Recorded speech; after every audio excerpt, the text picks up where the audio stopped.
Vice-Chancellor, fellow council members and staff of the university, graduands, graduates, ladies and gentlemen. It's customary for the university and its guests to gather as a body for the purpose of conferring academic awards on its graduates.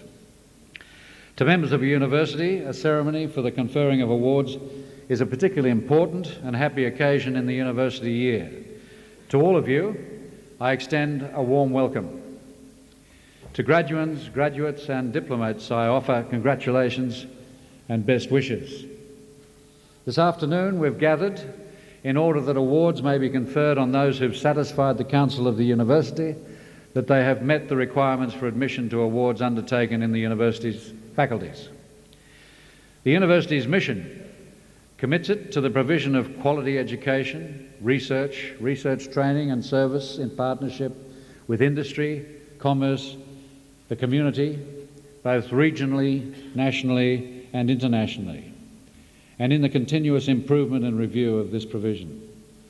The university has a commitment to the advancement and transmission of knowledge by the pursuit, recognition and the achievement of excellence in scholarship, in research and in teaching. This will be evidenced in the course of today's ceremony.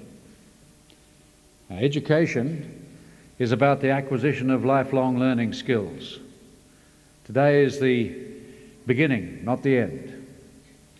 I believe that the awards to be conferred upon our graduates and diplomates today will qualify them to make significant contributions in the local, national, and in the case of some, the international community. Lastly, I take this opportunity to remind those receiving their testamers today that as graduates and diplomats of this university, you automatically become members of convocation. You thus join some 43,000 other graduates and have an opportunity through elected representatives to become involved in the governance of the university. Through convocation, you will also be kept informed of activities and developments at the university. By the authority conferred upon me by the Council, I will now formally confer academic awards. Will all candidates for admission to degrees and other awards please stand?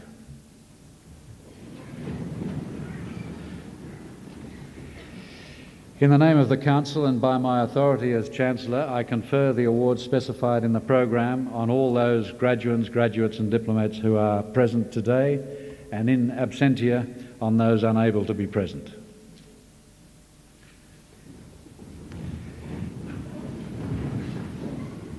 I now call on the Dean of the Faculty of Art and Design to present graduates from that faculty.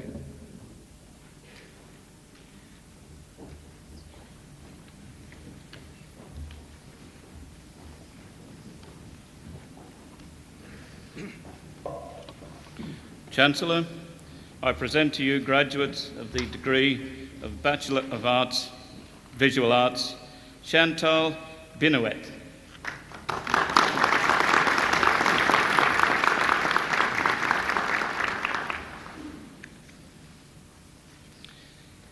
Bronwyn Boas.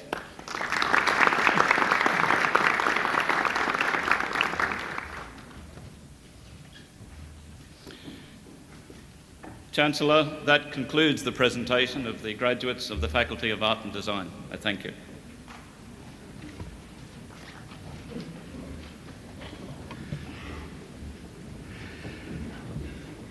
I now call on the Dean of the Faculty of Arts and Social Science to present diplomats and graduates from that faculty.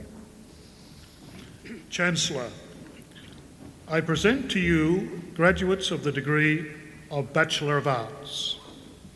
Robert Anderson.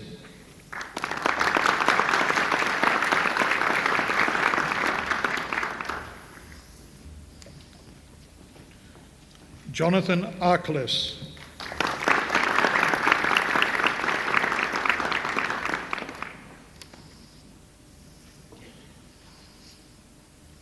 Vanessa Arnold.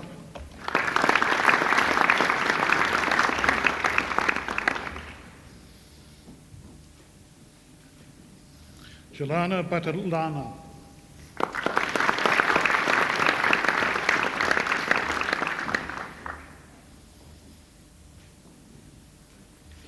Helen Battalana.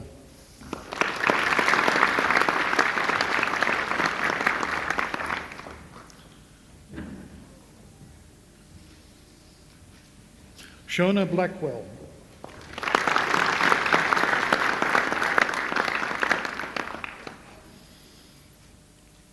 Gordana Bozanowski.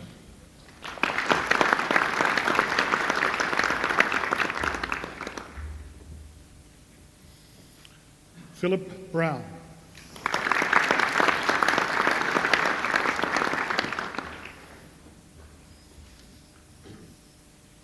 Michelle Burnett.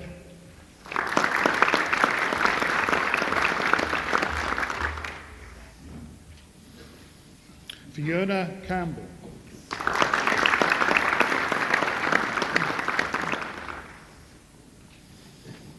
Kylie Carr.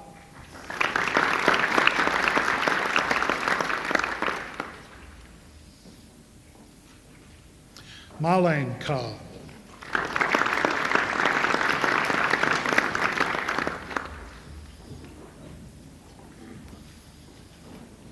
Megan Clulo.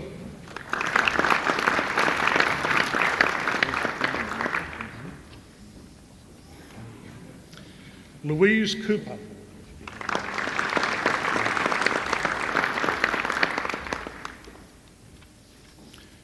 Rachel Craig.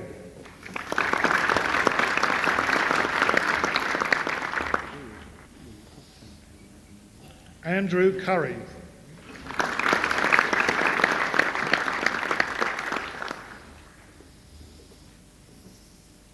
Jennifer Donahue.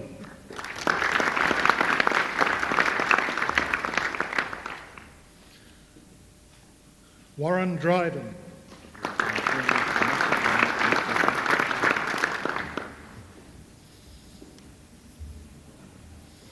Caroline Duncan.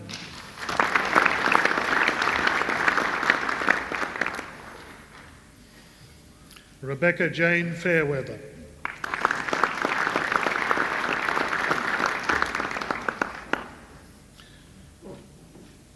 Mari Falau.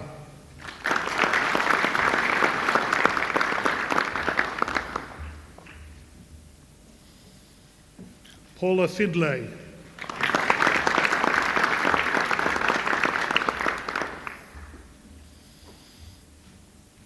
Deanne Freeman.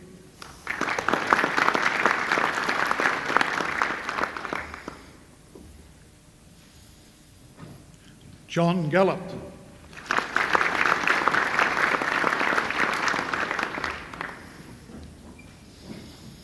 Diane Gill.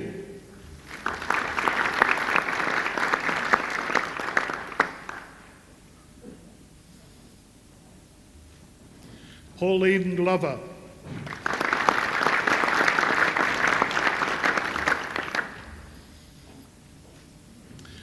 Melissa Gowan.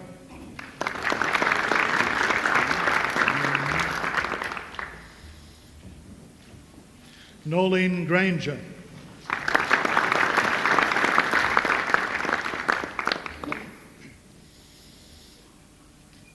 Natasha Hood.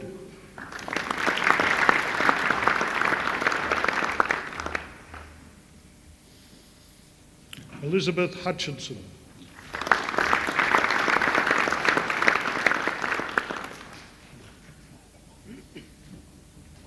Sharon Irwin.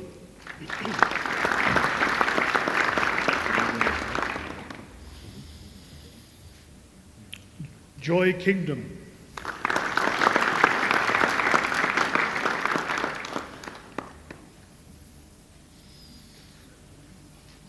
Adriana Kingston.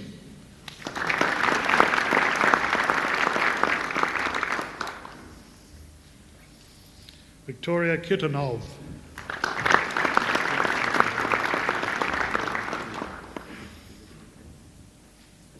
Cedric Lane.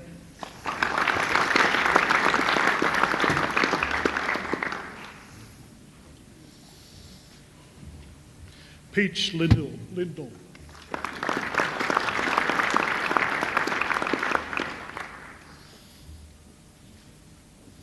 June Lynn.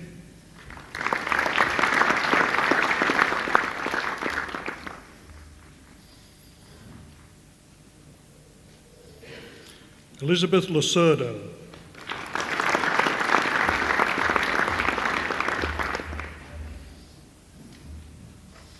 Louise Metcalf.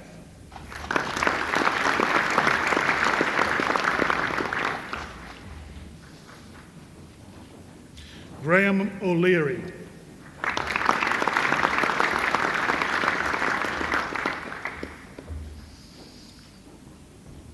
Tracy Onslow.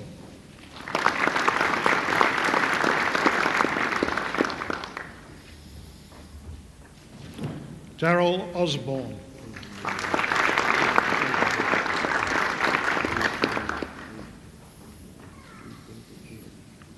Andrew Pelagi.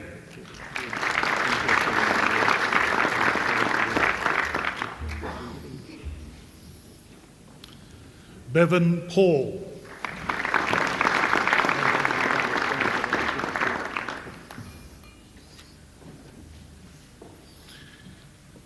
Pasqualina Perone.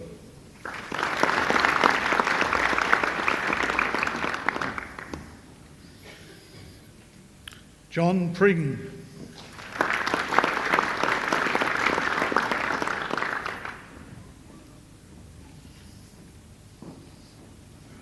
Tanya Razmalik.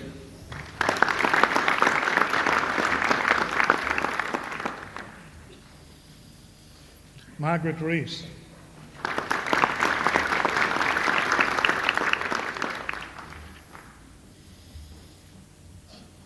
Sherilyn Ribbons.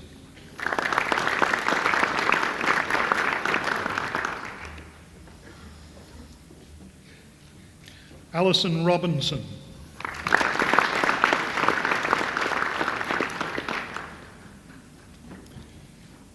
Gail Rose.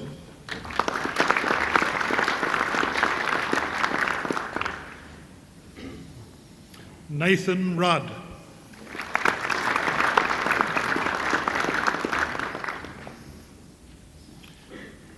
Helen Stankowski.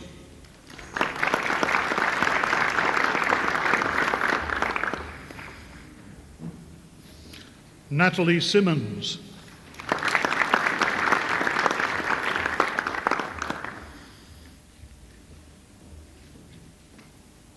Louise Smith.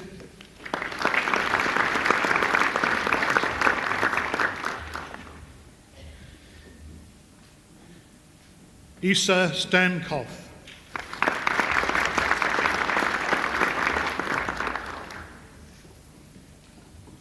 Anne Sullivan.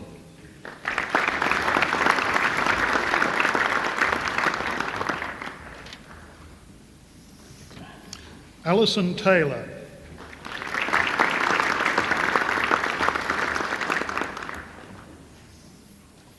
Samantha Varnum.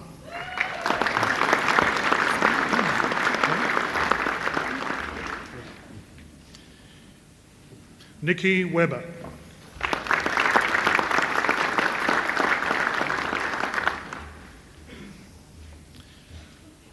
Megan Wells.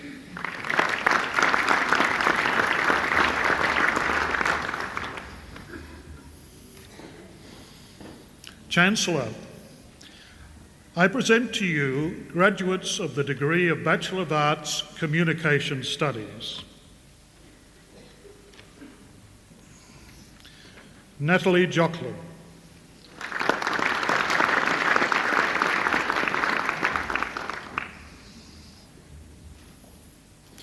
Joanne Rogers.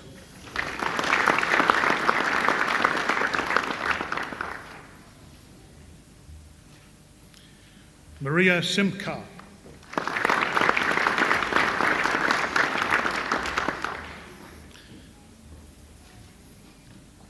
Chancellor, I present to you graduates of the degree of Bachelor of Arts, Psychology. Jeffrey Odell.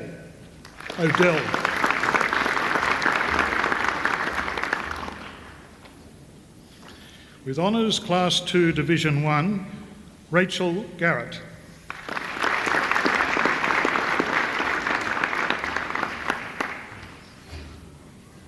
With Honours Class 2, Division 1, Julie Little.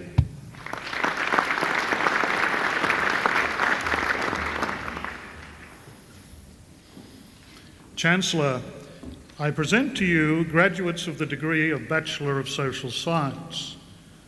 Janet Cantwell.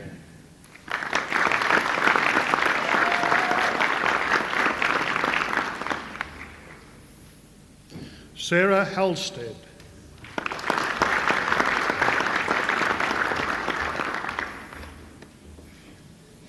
Kylie Hornsey.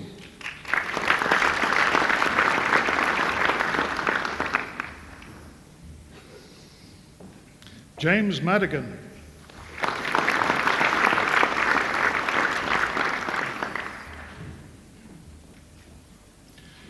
Claire Marsh.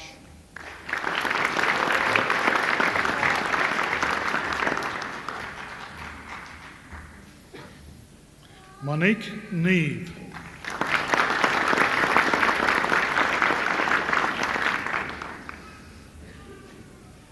Wendy Patterson.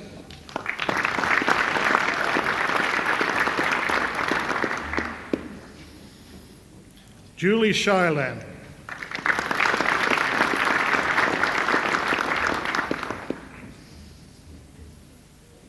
Amy Thomas.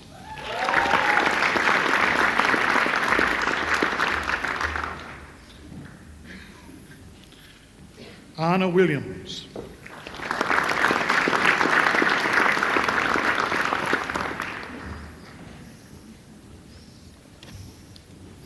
Chancellor, I present to you graduates of the degree of Bachelor of Social Science, Justice Studies.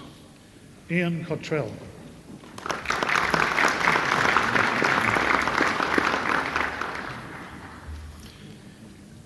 David Jones.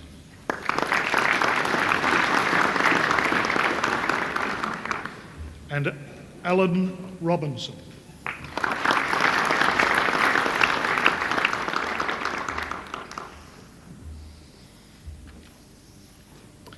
Chancellor, I present to you a graduate of the degree of Bachelor of Social Science, Recreation and Tourism, Caroline Fortune.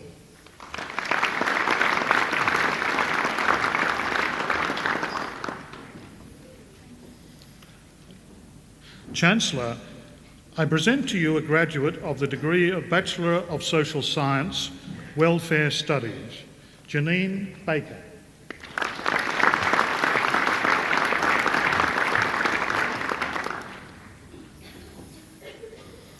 Chancellor, I present to you a graduate of the degree of Bachelor of Social Work, June Bushell.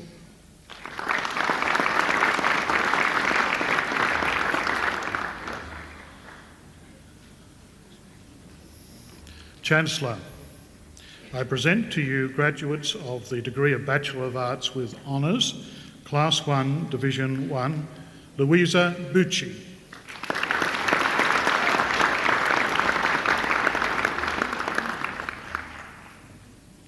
Lucinda Jamel.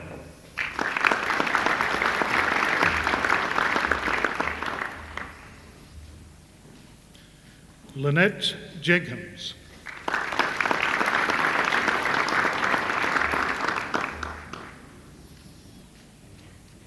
Rate Putney.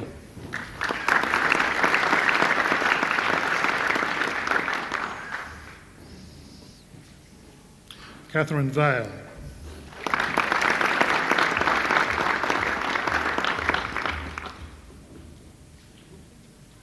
With Honours Class 1, Jeanette Lightfoot.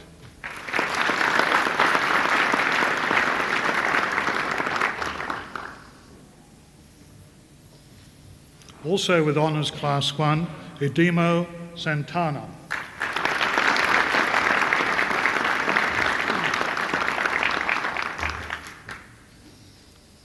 Chancellor, I present to you graduates of the degree of Bachelor of Social Science with Honours, Class 1, Kim Sharman.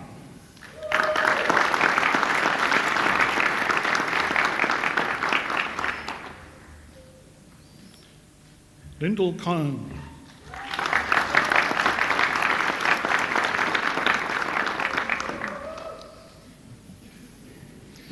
Chancellor, I present to you a graduate of the degree of Master of Applied Ethics, Agnes Tate.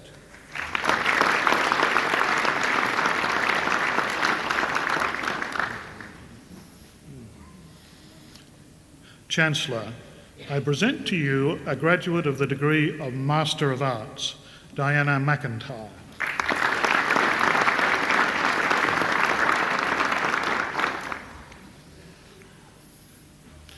Chancellor, I present to you a graduate of the degree of Master of Social Science, Alison Teal.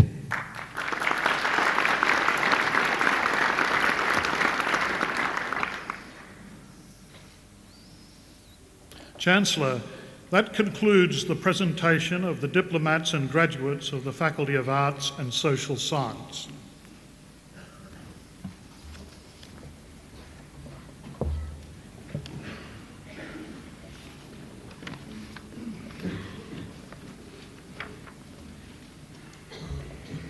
I now call on the Acting Dean of the Faculty of Economics and Commerce to present diplomats and graduates from that faculty.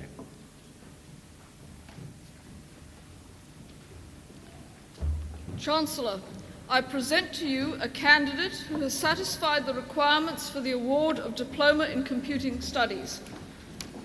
Walter Millard.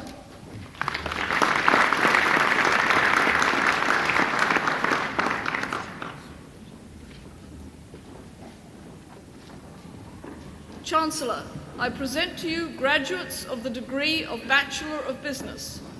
James Alderdice.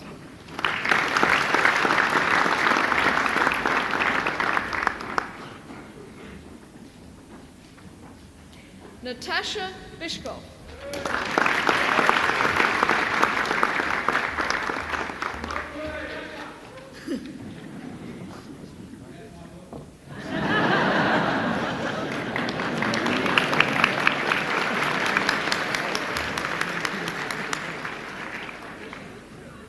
Anita Burton.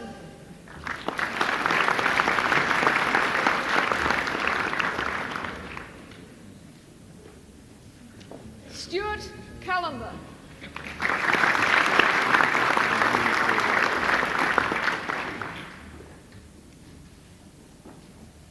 Caitlin D.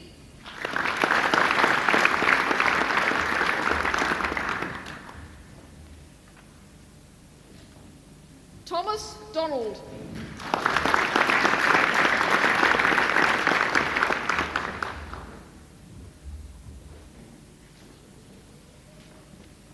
Penelope Geary.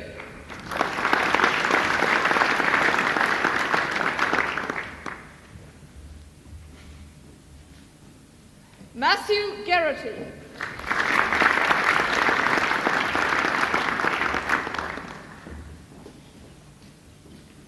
Susan Gillies.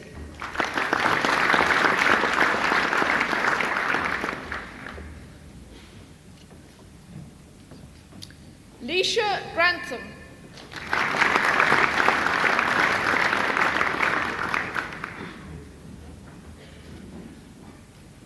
Selena Hannigan.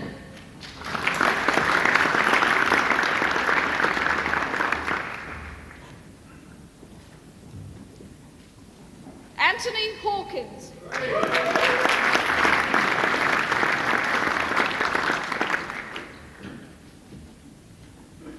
Kelly He.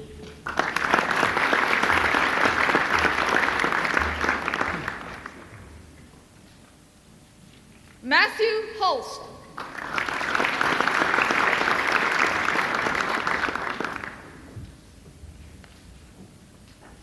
Lloyd Hughes.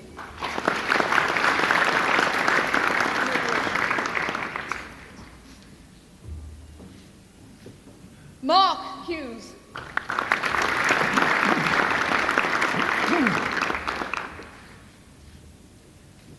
Deborah James.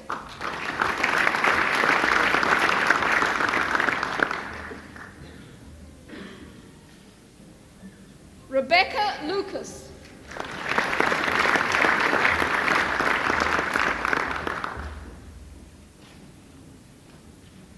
Sharon Lyons.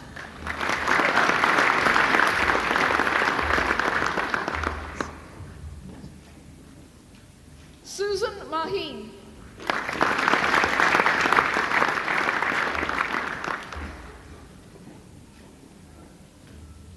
Shane McCulloch.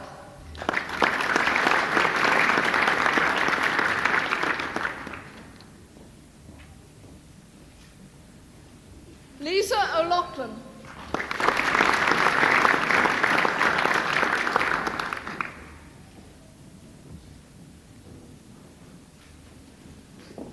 Benjamin Powell.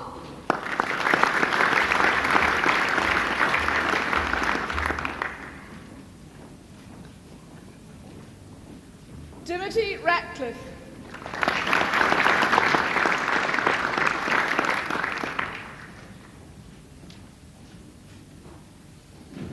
John Rees.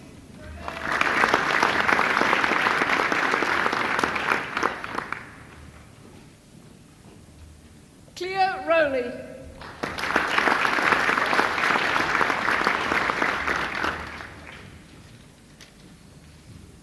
Catherine Smith.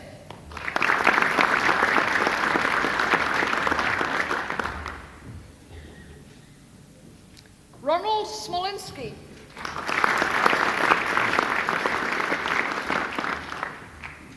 Jeffrey Stevenson.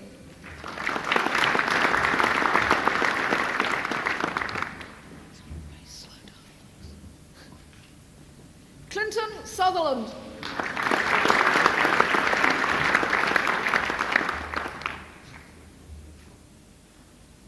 Julianne Taylor.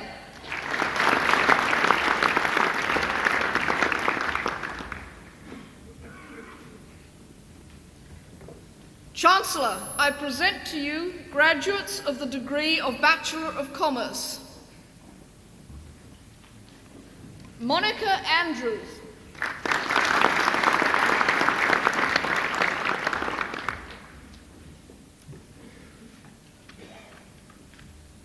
Jason Bartlett.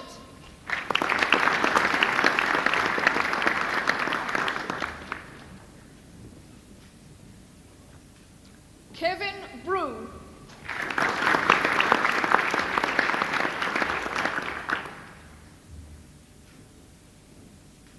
Raymond Cameron.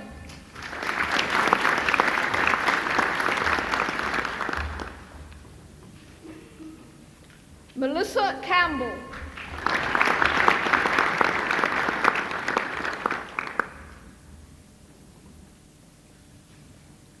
Renuka Kanagasingam.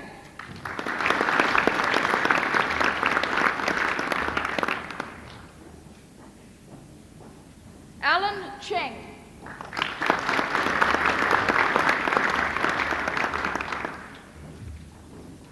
Chin Lee May Margaret.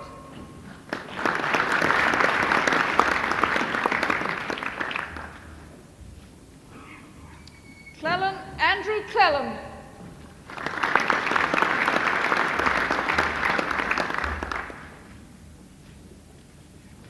Leanne Clements.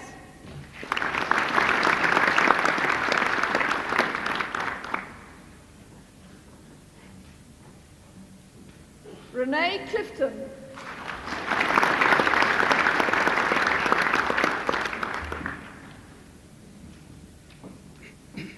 Richard Coxon.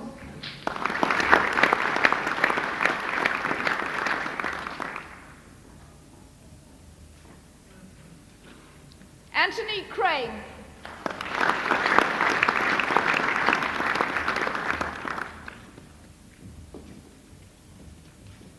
Wayne Curtis.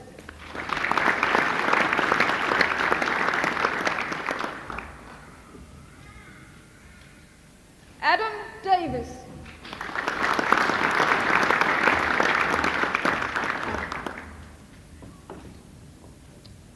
Jodie Ann Dixon.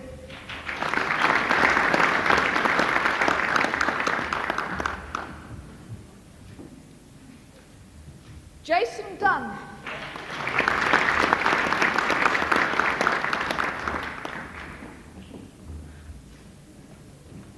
Nicole Field.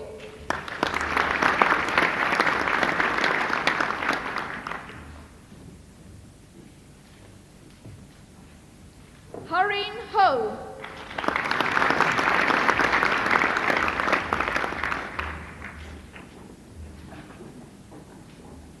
Rayleigh Holly.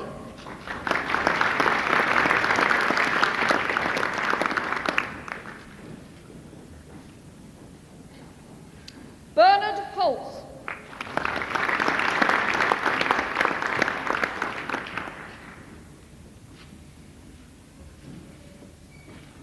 Andrew Horn.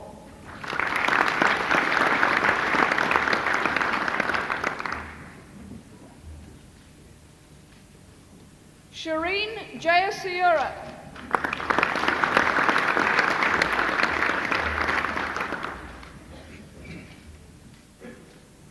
Aaron Johansson.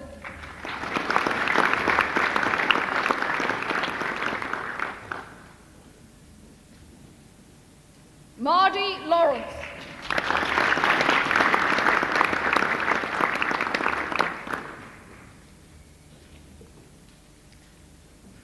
Michelle Lindbruggen.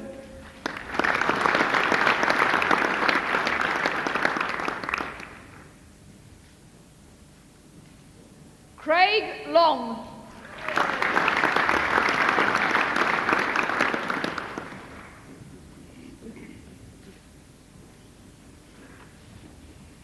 Trudy Loudon.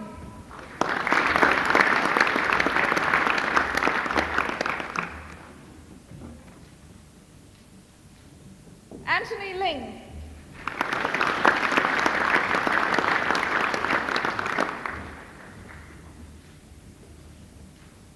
Tanya Marla.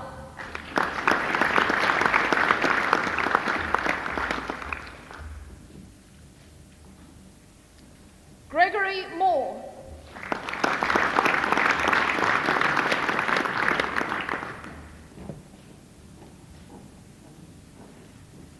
Ng Chong Hong.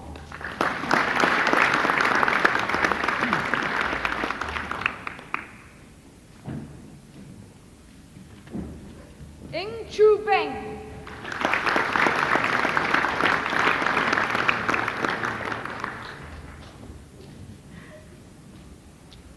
Mark O'Connor.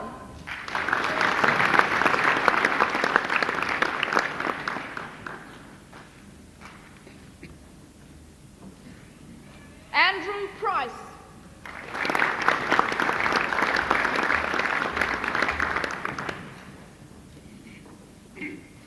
Alison Rossington.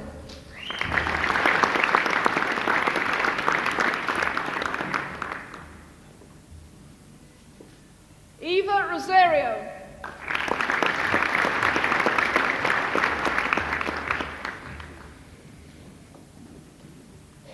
Jason Smith.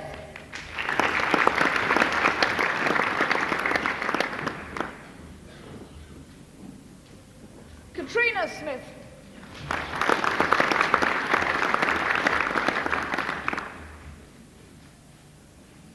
Jan Su.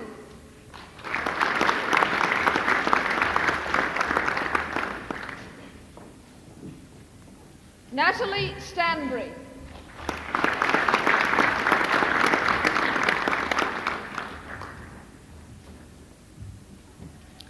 Petra Stevens.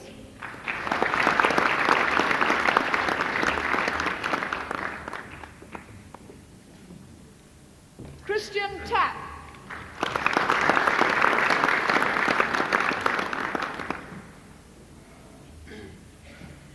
Stephen Tibbs.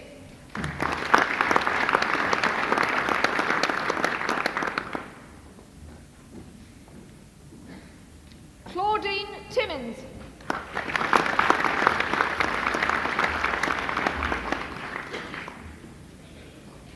Tran Min Chiu.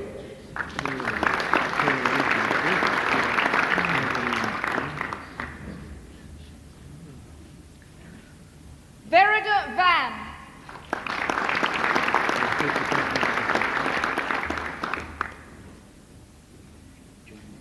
Andrew Wilson.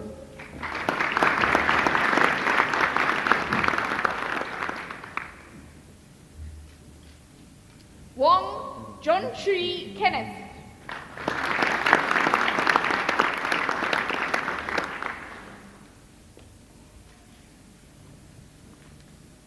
Shen Min.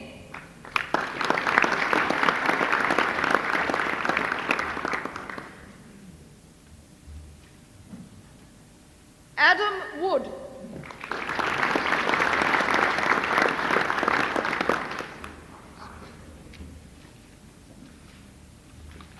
Chancellor, I present to you graduates of the degree of Bachelor of Economics. Dwayne Chaplin.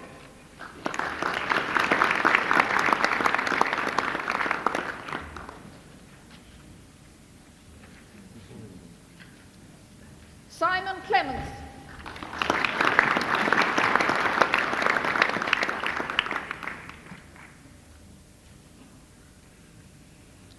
Paul DeSandra.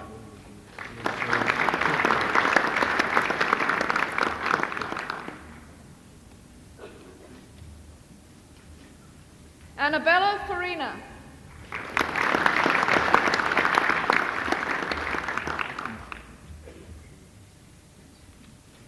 Daryl Harvey.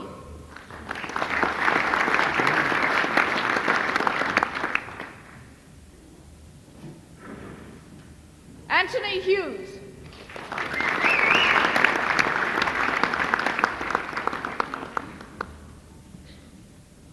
Bronwyn Kelly.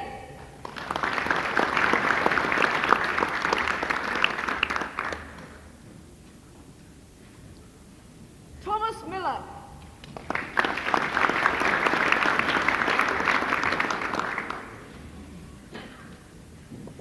Marcus Millertoller.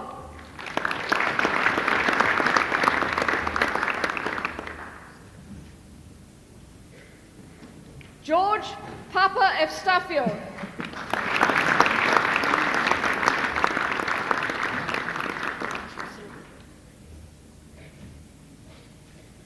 Tony Saunders.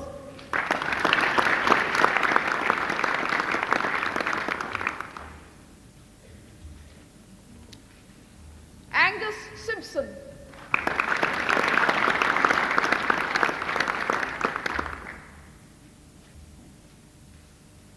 Jason Tieck.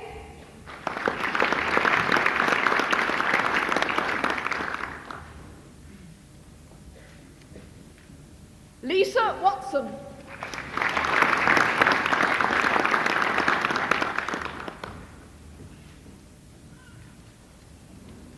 Chancellor, I present to you graduates of the degree of Bachelor of Information Science. Jennifer Finley.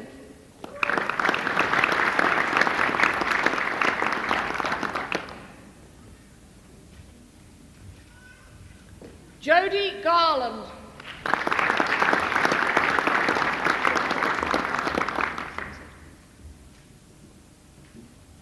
Alireza Janzak.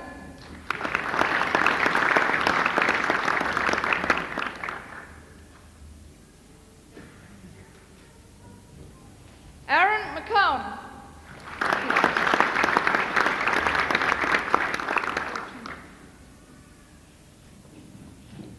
Raul Policino.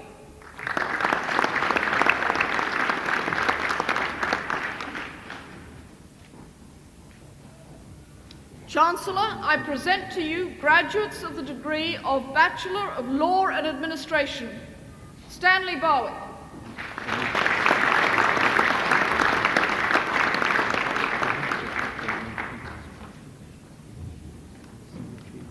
Owen McPherson.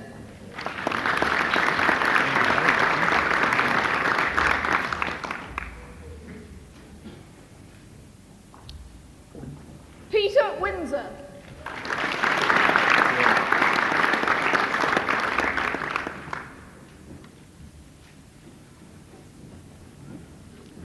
Chancellor, I present to you a graduate of the degree of Bachelor of Economics with Honours, Class 1, Barry Abrams.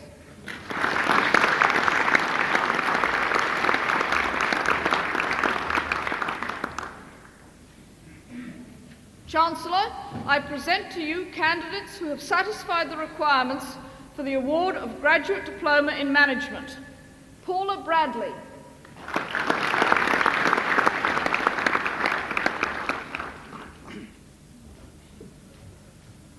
John Buxton.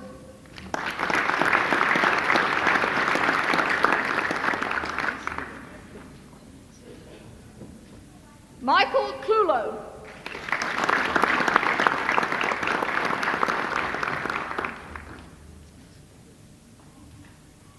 Joseph Polwagi.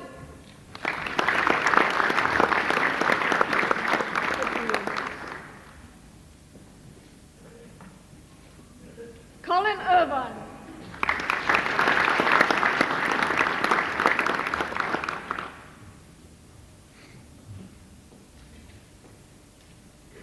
Trevor Scott.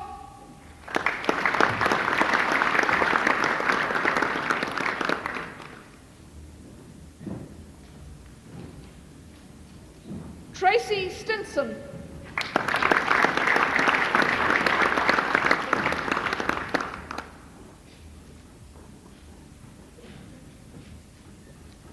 Chancellor, I present to you graduates of the degree of Master of Business Administration. Paul Drinkwater.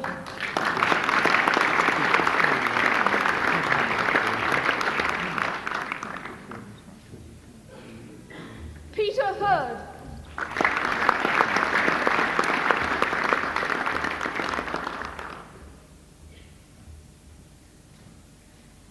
Anu Prakash.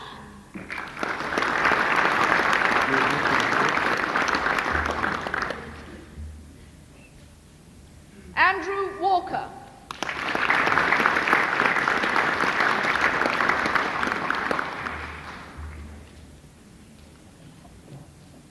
That concludes the presentation of the diplomats and graduates of the Faculty of Economics and Commerce.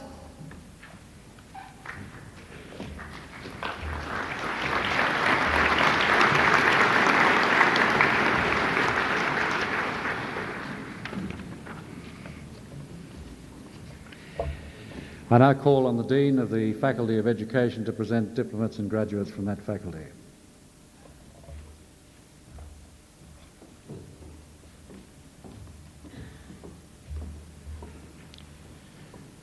Chancellor, I present to you a candidate for the award of Diploma in Teaching in the specialisation of Early Childhood Education, Melanie Douglas.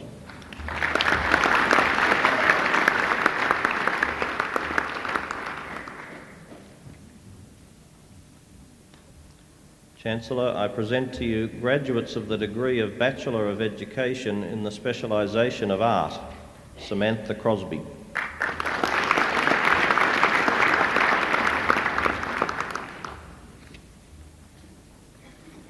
Belinda Galt.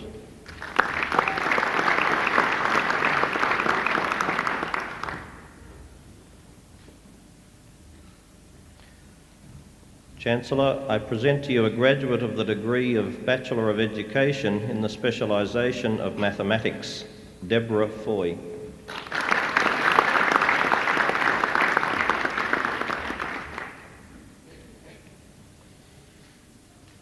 Chancellor, I present to you a graduate of the degree of Bachelor of Education in the specialisation of Music, Fiona Badman.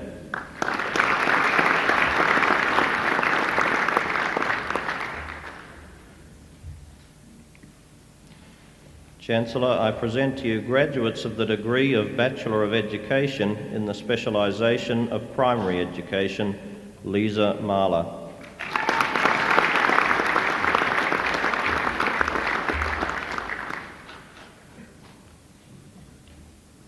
Alan Watts.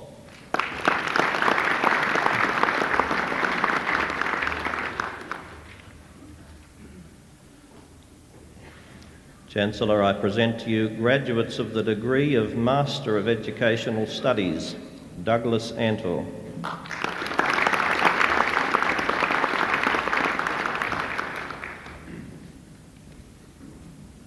John Beach.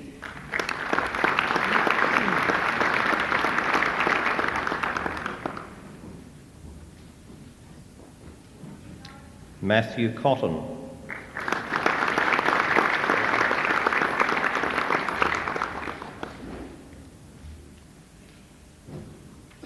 Lyndon Jones Driska.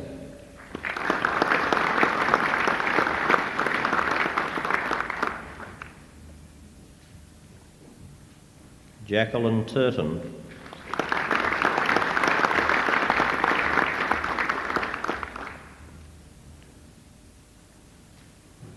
John Weeks.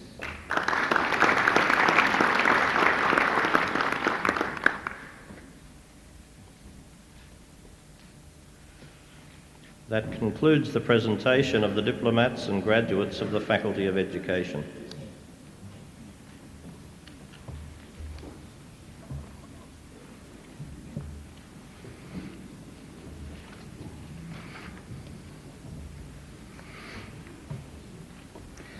I now call on the Acting Dean of the Faculty of Engineering to present graduates from that faculty.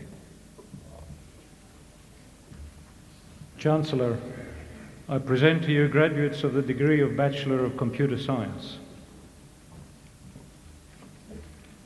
Chu Chor Hing Jennifer.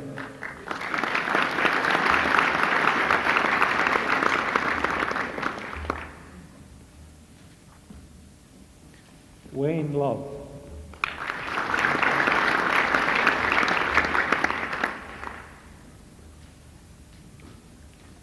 David Morris.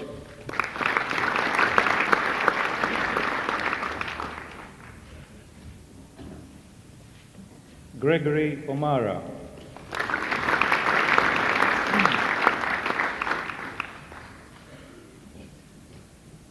Eric Sandback.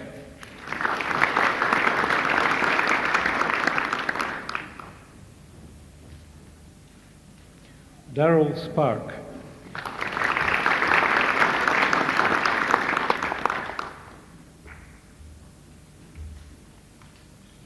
Michael Stevens.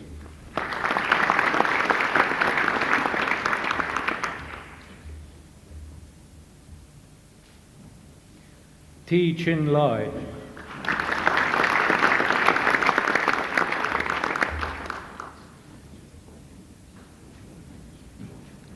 Shu Ran.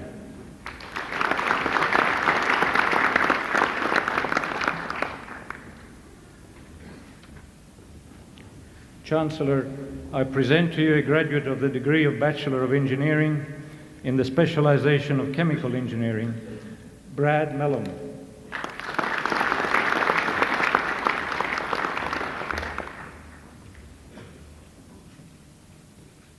Chancellor, I present to you graduates of the degree of Bachelor of Engineering in the specialization of Civil Engineering, David Banwell.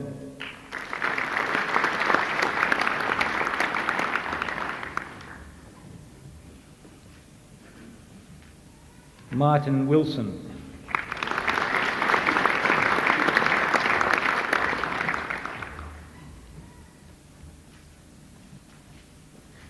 Chancellor, I present to you graduates of the degree of Bachelor of Engineering in the specialization of Computer Engineering, Tommy Koliga.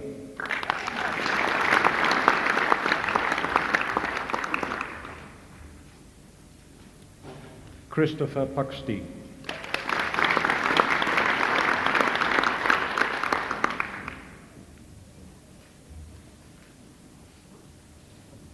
Chancellor, I present to you a graduate of the degree of Bachelor of Engineering in the specialization of Electrical Engineering, Jeremy Norgard.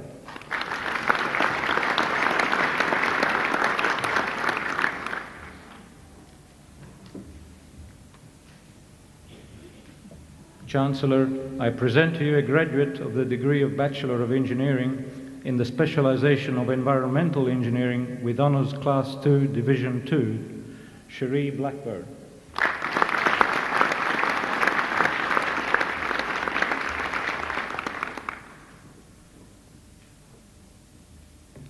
Chancellor, I present to you graduates of the degree of Bachelor of Engineering in the specialization of Mechanical Engineering, Derek Hurd.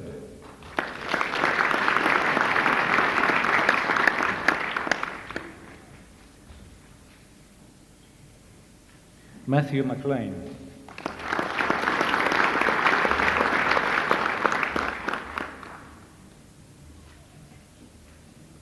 Shane Rock.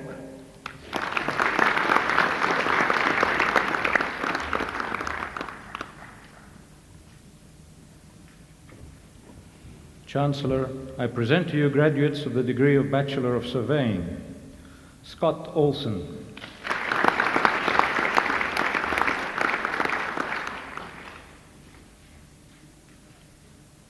Aaron Reed.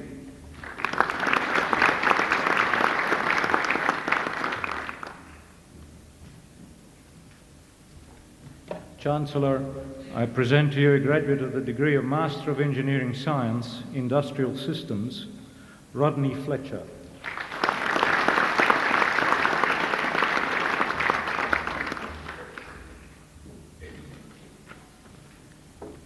Chancellor, that concludes the presentation of graduates of the Faculty of Engineering.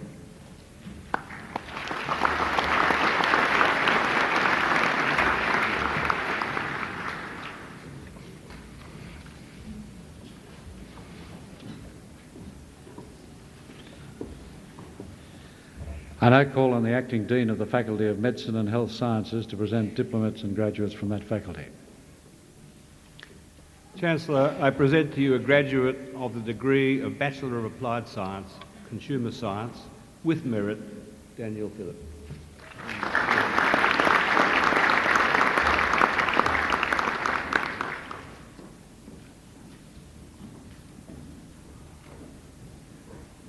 Chancellor, I present to you a graduate of the degree of Bachelor of Applied Science, Medical Radiation Technology, in the specialisation of Diagnostic Radiography, Robert Wilson.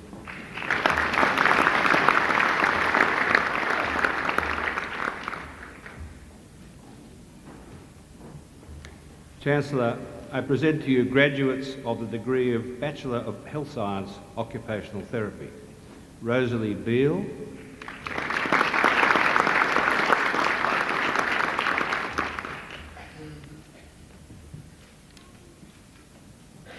Sally Blomfield,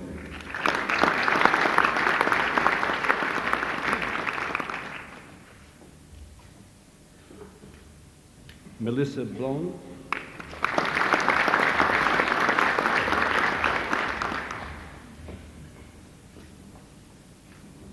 Jennifer Brown,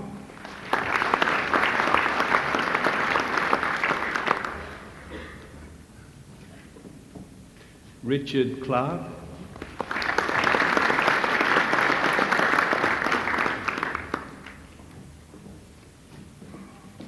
Sherida Coleman,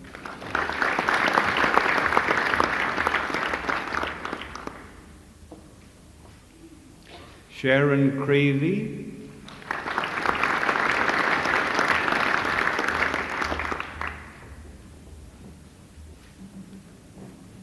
Michelle Dixon,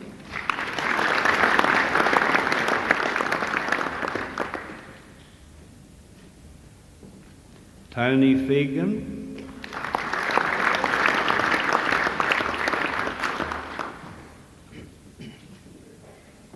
Shane Goldsby,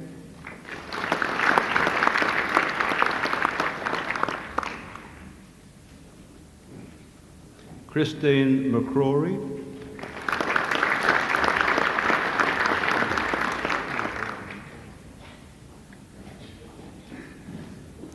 Diane McKenzie,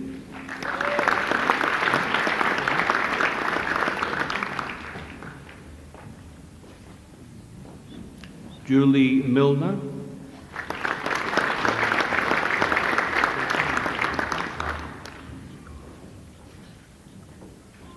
Katrina Murphy,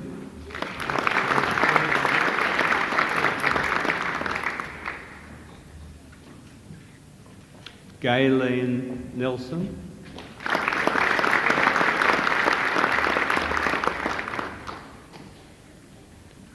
Karen Poots,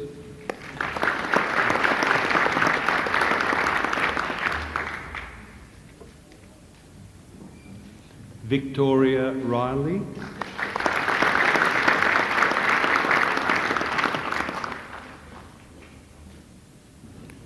Peter Roberts,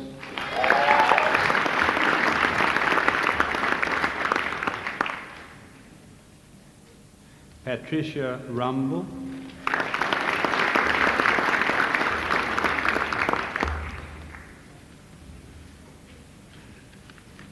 Amanda Schmidtke,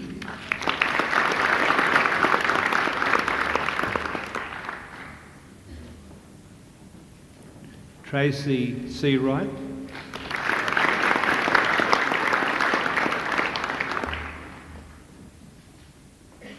Margot Simpson,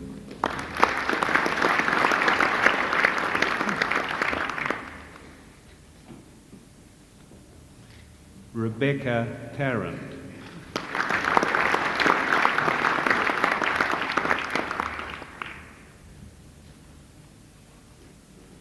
Chancellor, I present to you candidates who have satisfied requirements for the award of the Graduate Diploma in Epidemiology, Clinical Epidemiology. Claire Collins,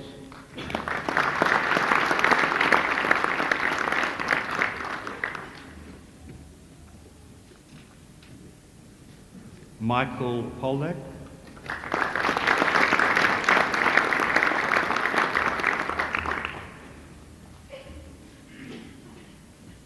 Wan Chao Min,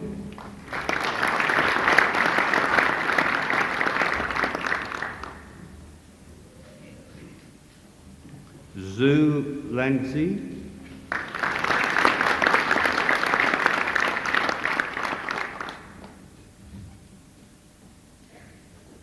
Boeng Zhang,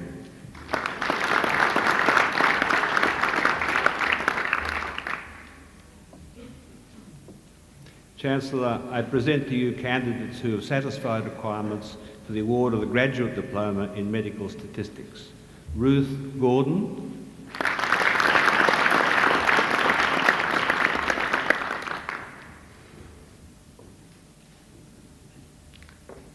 Zhao Naiqing,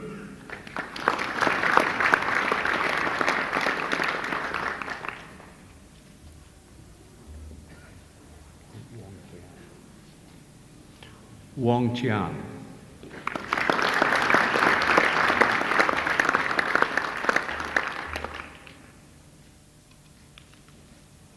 Chancellor, that concludes the presentation of the diplomates and graduates for the Faculty of Medicine and Health Sciences.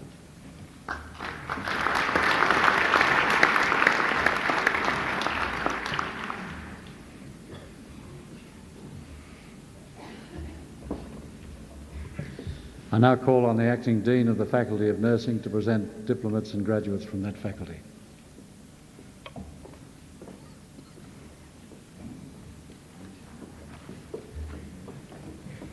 Chancellor, I present to you graduates of the degree of Bachelor of Nursing. Lee Bushala,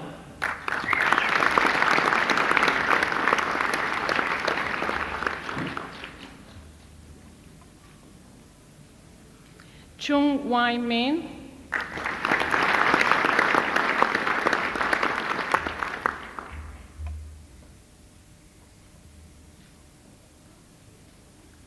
Malcolm Fletcher,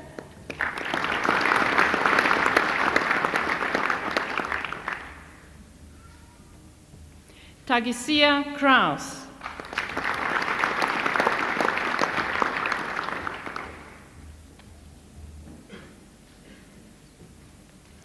Loretta Mani,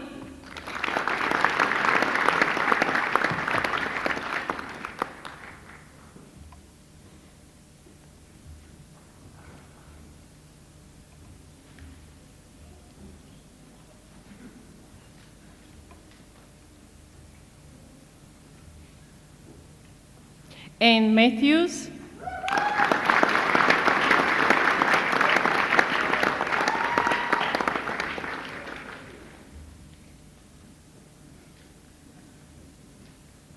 David Perry,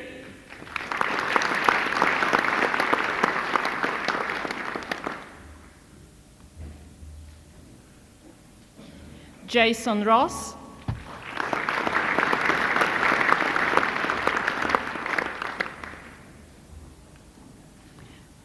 Renee Tanner,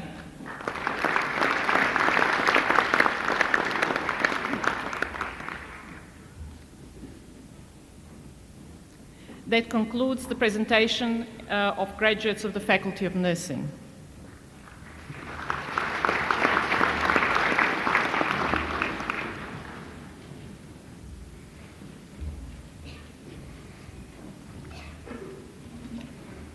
I now call on the Acting Dean of the Faculty of Science and Mathematics to present diplomates and graduates from that faculty.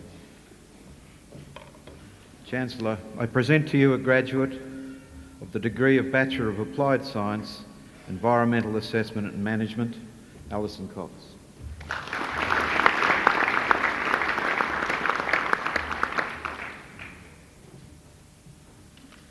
Chancellor, I present to you graduates of the degree of Bachelor of Environmental Science, Glenn Cartwright.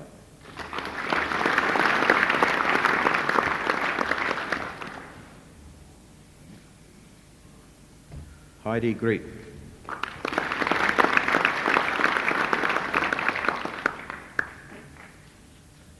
David Harvey.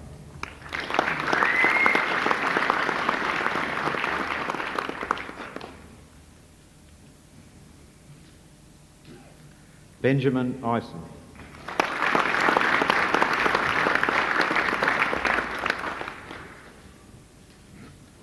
Matthew Newton.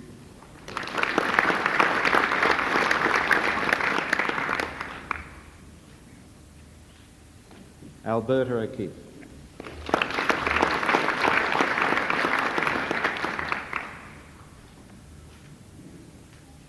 Janelle Pearson.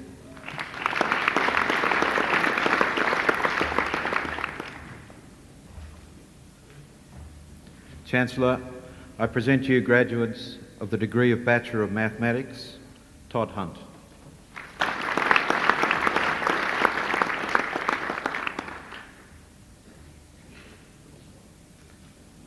Rachel O'Connell.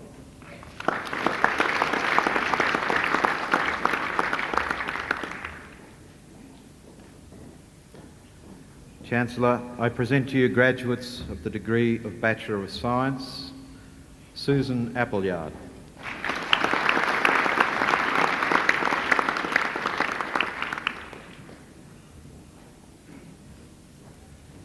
Gavin Eyre.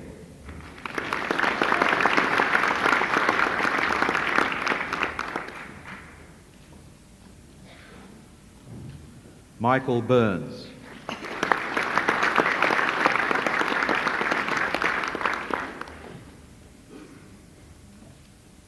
Helen Daly.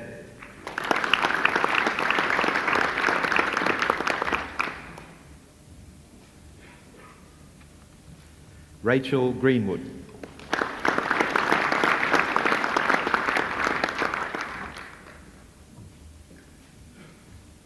Michael Harrison.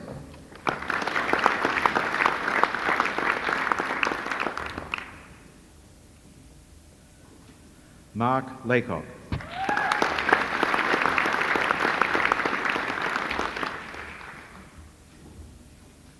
Christopher Lee.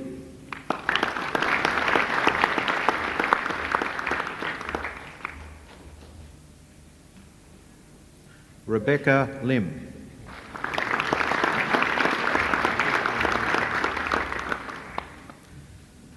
Nicole Mitchell.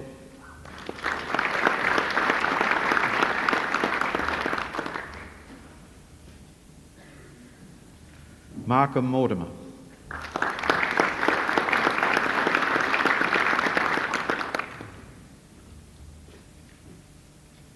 Alison Pope.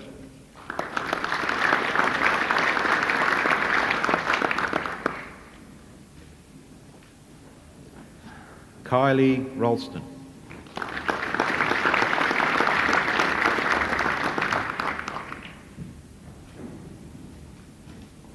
Sharon Stanton.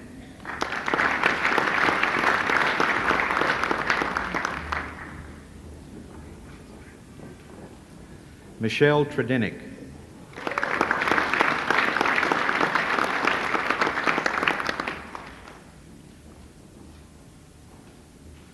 Ralph Watts.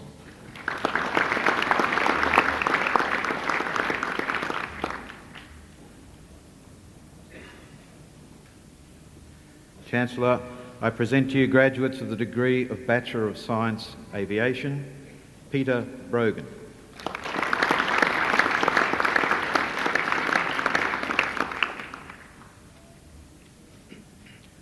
Stuart Pearson.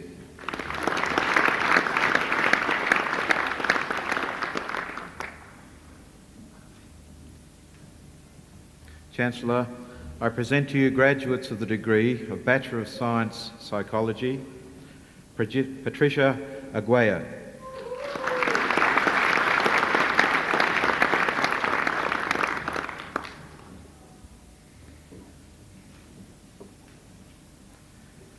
Brett Mays.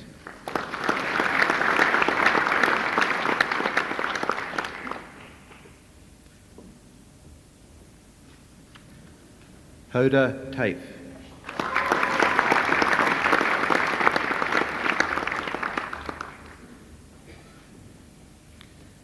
With Honours Class 2 Division 2, Christine Fowles.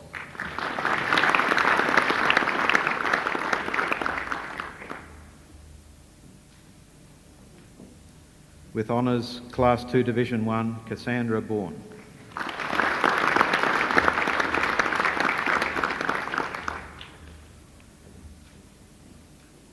With Honours Class 2 Division 1, Natalie Taylor.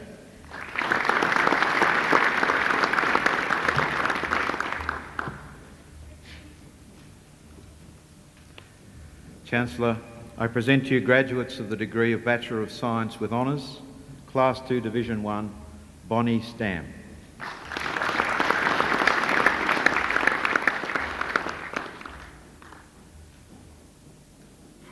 Class 2 Division 1, Jacqueline Turton.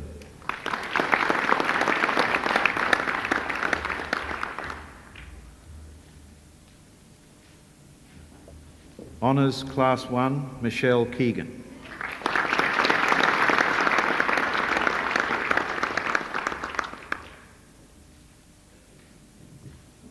Honours Class 1, Rebecca Sauer.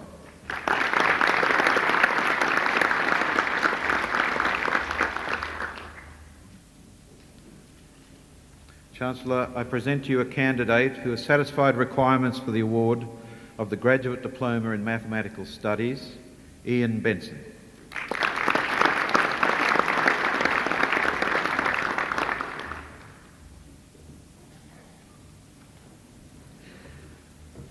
Chancellor, I present to you a candidate who satisfied requirements for the award of the Graduate Diploma in Science with Merit, Alan Genders.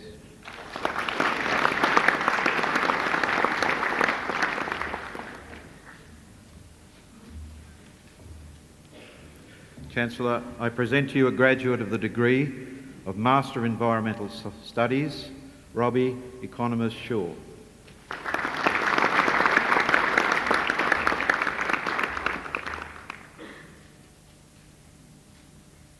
Chancellor, I present to you a graduate of the degree of Master of Health Sciences, Rehabilitation Counselling, Suzanne Johnston.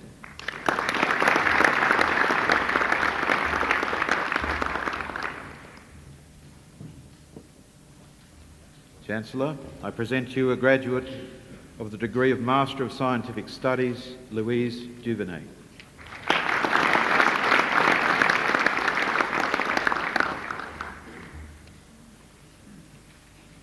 That concludes the presentation of the diplomats and graduates of the Faculty of Science and Mathematics.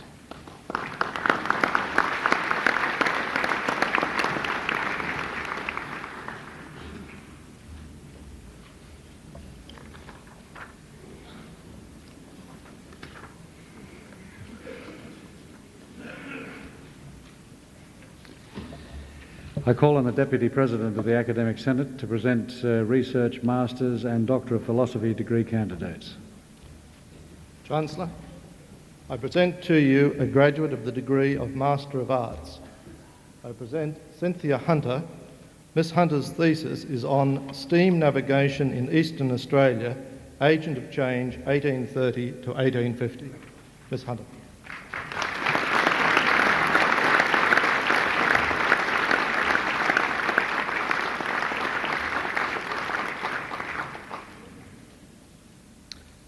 Chancellor, I present to you a candidate who is a graduate of the degree of Master of Engineering.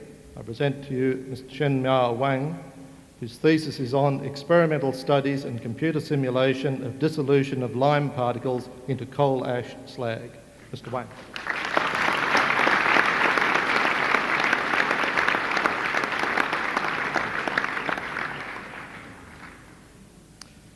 Chancellor, I have great pleasure in presenting to you the first graduate of our Faculty of Law. The graduate is Catherine Ann Lindsay, who is a graduate of the degree of Master of Laws.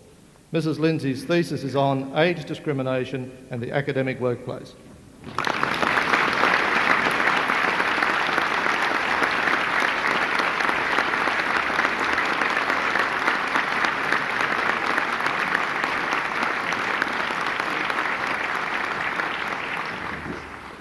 Chancellor, I present to you Mark Anthony Smith. Mr. Smith's thesis is on asthma presentations to accident and emergency departments in Western Sydney during the bushfires, January 1994. Mr. Smith.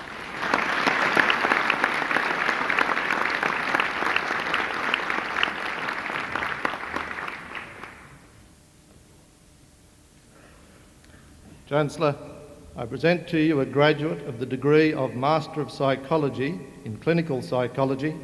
I present John Clifton Waring. Mr. Waring's thesis is on problem-solving appraisal, hopelessness and coping resources, a test of a suicide ideation model. Mr. Waring.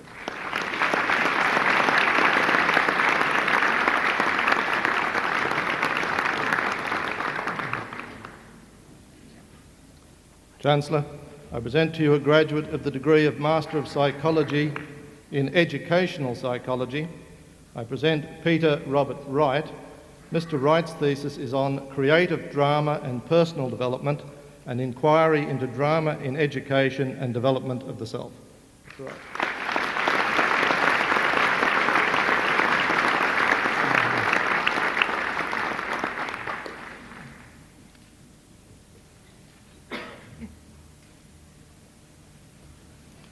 Chancellor, the degree of Doctor of Philosophy is awarded to a graduate who has successfully completed a prescribed program of study, principally by research.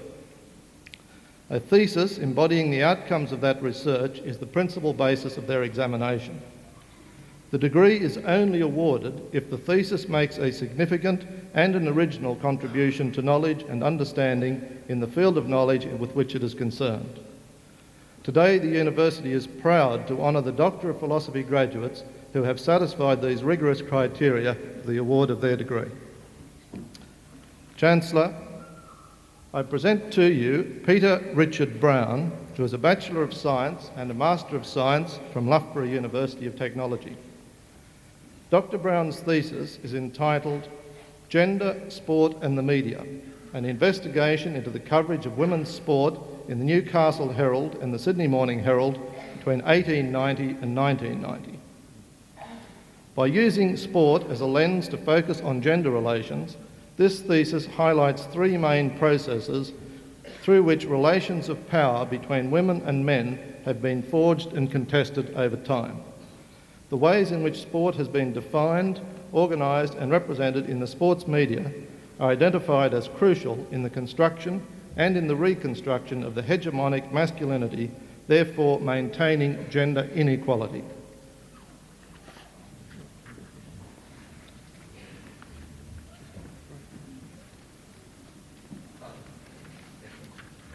Dr. Peter Brown.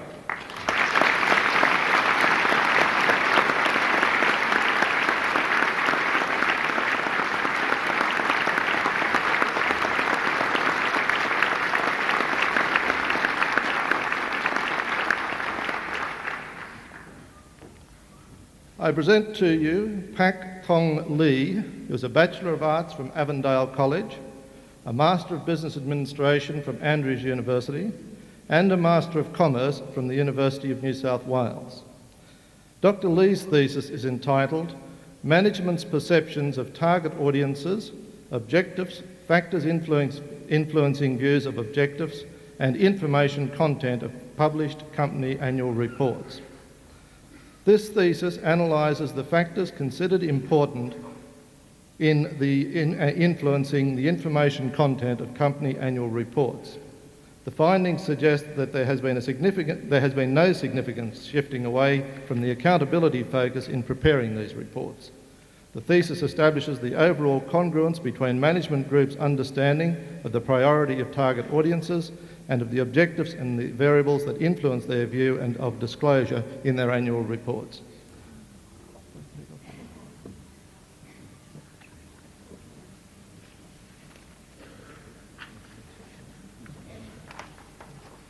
Dr. Pak Tong Lee.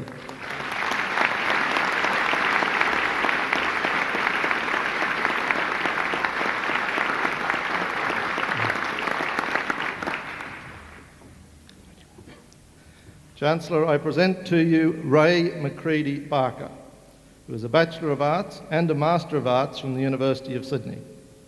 Dr. Barker's thesis is entitled The Education and Training of Apprentices and Engineering Technicians in the Metal Trades in New South Wales between 1957 and 1972, an historical study of sectional influence. The thesis analyses the management processes involved in the education of metal trades apprentices and engineering technicians. The findings reveal that the technical education authorities were marginalised in the management of apprenticeships against the dominance of vested interests and too many advisory bodies. By contrast, educationalists played a central role in directing the management of technicians' courses.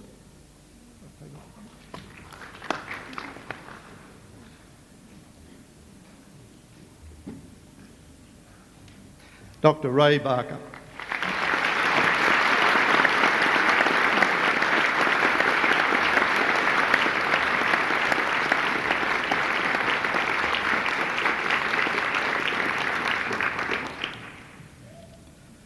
Chancellor, I present to you Irene Marie Ann Henley, who is a Master of Arts from Alberta University and a Master of Education from the University of Manitoba.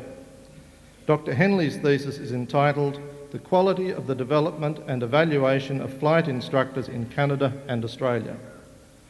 The thesis deals with the strengths and weaknesses of flight instructor training in Canada and Australia and identifies these through interview and questionnaire. The major weaknesses were found to be in knowing how students learn and in the teaching skills that were available.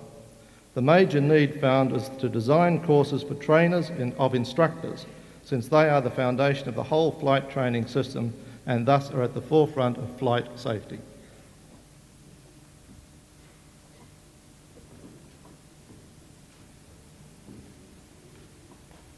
Dr. Irene Henley.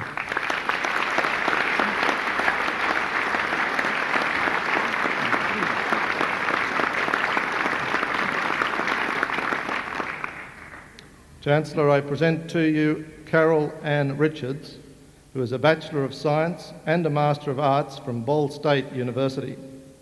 Dr. Richards' thesis is entitled Pedagogical Beliefs, Skills and Knowledge, Influences on Pre-Service Teachers' Lesson Planning.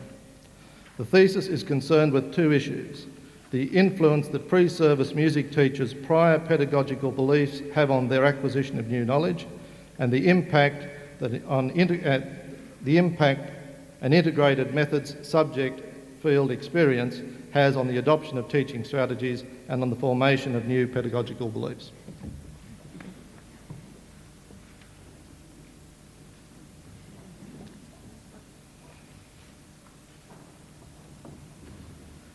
Dr. Carol Richards.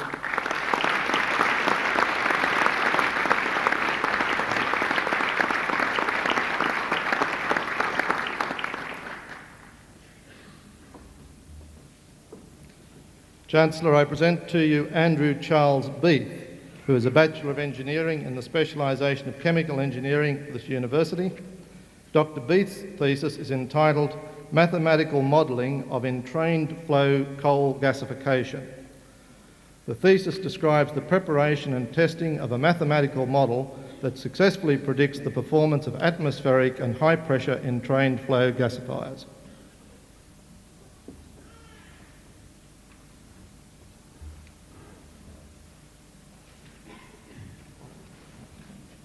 Dr. Andrew Beath.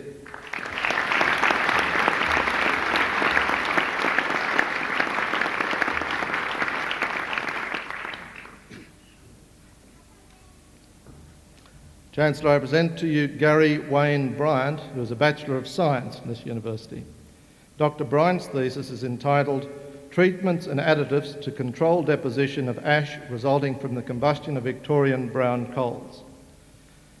In this study, raw and treated Victorian brown coals were combusted in a laminar flow drop tube furnace in order to determine the effects of soluble aluminium and hydrothermal dewatering on the ash characteristics which result from the combustion. Computer modelling was used to predict the behaviour of the resulting ash in a conventional pulverised fuel-fired boiler.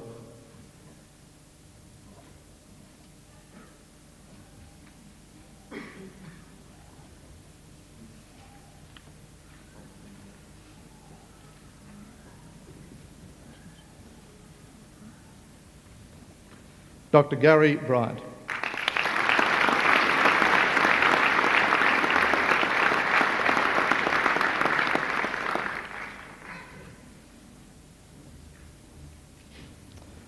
Chancellor, I present to you Renping Liu, who is a Bachelor and Master of Engineering from Beijing University of Posts and Telecommunications. Dr. Liu's thesis is entitled Dynamic Analysis and Control of Telecommunications Networks. The thesis deals with the dynamic behaviour of teletraffic, which is modelled by a set of state equations within a reduced state space. Using moment analysis, the performances of various short-term state prediction schemes were studied.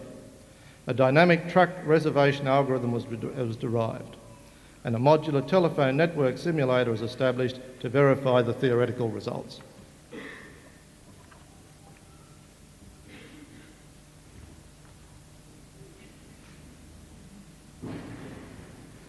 Dr. Renping Liu.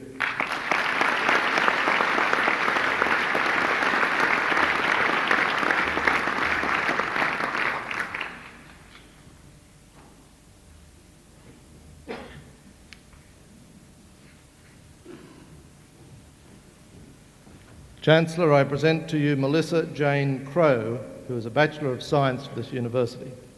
Dr. Crowe's thesis is entitled Control and Modulation of Constrictions in Lymphatic Vessels of the Guinea Pig Mesentery. The thesis investigated various aspects of the contractile activity of the lymphatic vessels of the guinea pig mesentery. A mechanism by which constrictions are initiated was discovered, which could operate in large as well as in small lymphatic chambers. Also, the effects of stretch and increased flow through the vessels on the constriction frequency were investigated, together with the coordination of the constricting along the vessels.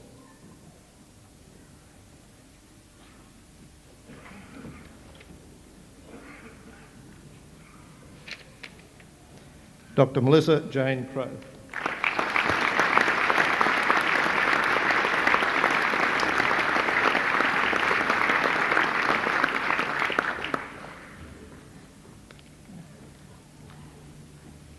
Chancellor, I present to you Gaynor Sharon Heading, who is a Bachelor of Arts at this university. Dr. Heading's thesis is entitled Missing Bodies, Exclusionary Health Discourses and Participatory Heart Disease Prevention Programs. The thesis critically examines body politics, the established implementation of participatory heart disease prevention programs and responses to them by reference to the Coalfields Healthy Heartbeat program in the Lower Hunter Valley. Embodiment is raised as a central but missing concept in heart health interventions.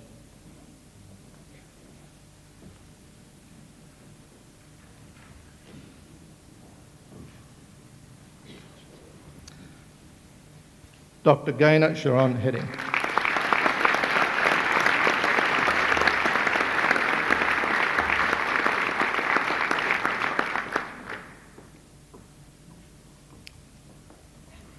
Chancellor, I present to you Natalie Allison Johnson, Bachelor of Education from this university. Dr. Johnson's thesis is entitled Prediction of Non-Compliance with Home-Based Exercise for Cardiac Rehabilitation, the Role of Perceived Barriers and Perceived Benefits. In this thesis, cardiac patient perceptions of the barriers to and the benefits of home-based exercise at the time of their admission to hospital and 6 weeks after discharge was shown to be predictive of and not simply excuses for their non-compliance with the therapy 6 months after they were discharged from hospital. This knowledge will guide the development of interventions to enhance patient compliance with their therapy.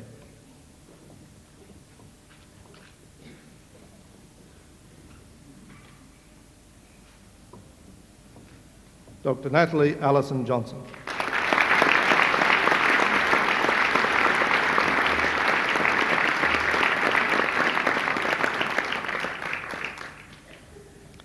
Chancellor, I present to you Susan Martha Lord, Bachelor of Medicine and Bachelor of Medical Science from this university.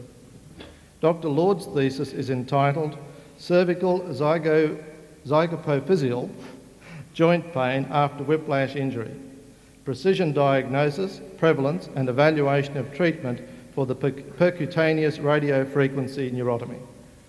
In this study, the cervical zygapophyseal joints were found to be the most common source of chronic neck pain and headache after whiplash. The technical and anatomical basis for treatment by radiofrequency neurotomy was reviewed and an amended surgical technique was developed. A randomised, double-blind controlled trial showed that this technique is an effective means of achieving complete long-term pain relief.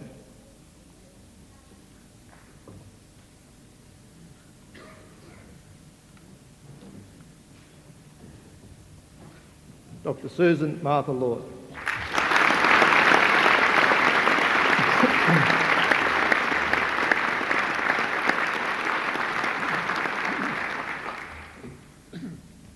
Chancellor, I present to you Clifford John Meldrum, Bachelor of Science from this university. Dr. Meldrum's thesis is entitled A Molecular Analysis of the Biology of CD36. In this, the thesis investigates the molecular cell biology of a molecule called CD36. The techniques used were predominantly site-directed metagenesis followed by an expression of the mutated proteins in cells that do not normally express this molecule. The primary function of the molecule was unknown, but the thesis demonstrates that it is in fact involved in the intracellular transport of its various ligands within the cell, and the structural requirements that determine this function were partially analysed.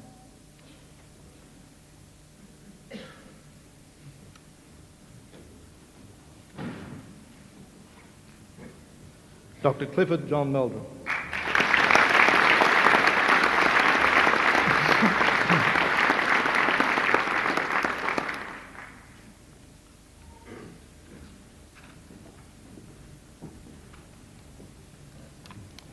Chancellor, I present to you Amanda Louise Nagel, who is a Bachelor of Science of the University of New South Wales. Dr. Nagel's thesis is entitled The Impact of Hospitalisation on Patient Smoking, Current Practice and Potential for Nurse-Provided Smoking Cessation Care. The thesis explored the impact of hospital admission on smoking patients and the potential of the hospital setting and the nurses as providers of smoking cessation care. The results showed that hospitalisation presents a window of opportunity for providing support to quit smoking. The results are currently being used in an ongoing NH and MRC trial at the John Hunter Hospital, evaluating models of nurse-provided smoking cessation care.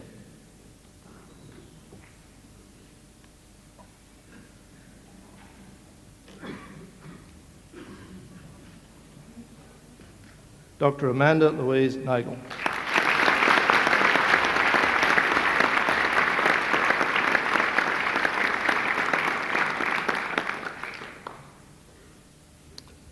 Chancellor, I present to you Kenneth Patrick Nunn, Bachelor of Medicine and Bachelor of Surgery from the University of New South Wales.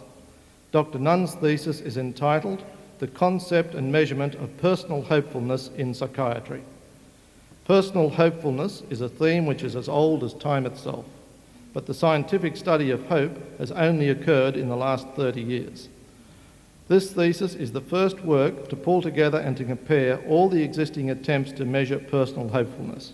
It details in particular the impact of the Newcastle earthquake on the personal hopefulness of the people of Newcastle.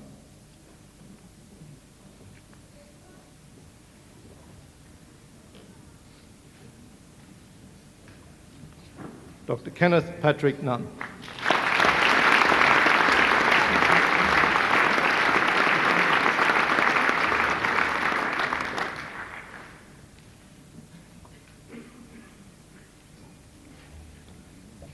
Chancellor, I present to you Michelle Catherine Wills, Bachelor of Science in Agriculture from the University of Sydney. Dr. Wills' thesis is entitled Lyme Borreliosis, the Australian Perspective. The thesis obtained evidence that Lyme disease exists in Australia. The conclusions are that Australian ticks harbour the spirochetes related to the causative agent of Lyme disease, Borrelia burgdorferi. Candidate Australian Lyme disease patients do contain specific antibodies to Borrelia burgdorferi, and the distribution of Lyme disease along the east coast of Australia correlates to the known distribution of the likely tick vectors.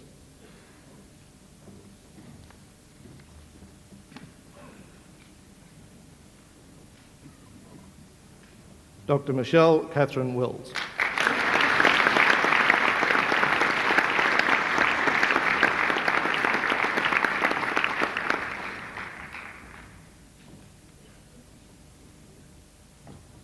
Chancellor, I present to you Scott Wilfred Dunn, Bachelor of Science from this university. Dr. Dunn's thesis is entitled High Capacity Chemically and Physically Modified Manganese Dioxide. The thesis reports that the electrochemical performance of a wide variety of chemically and physically modified manganese dioxide samples was investigated under various experimental conditions. It concluded that the modified materials had a much better performance in terms of rechargeability compared with unmodified materials. Based on these results, the redox mechanism occurring at the electrode was deducted.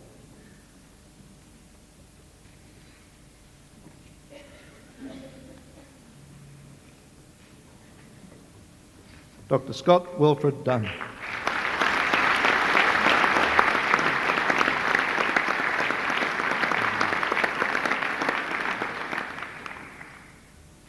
Chancellor, that concludes the presentation of our Research Masters and Doctor of Philosophy degree graduates.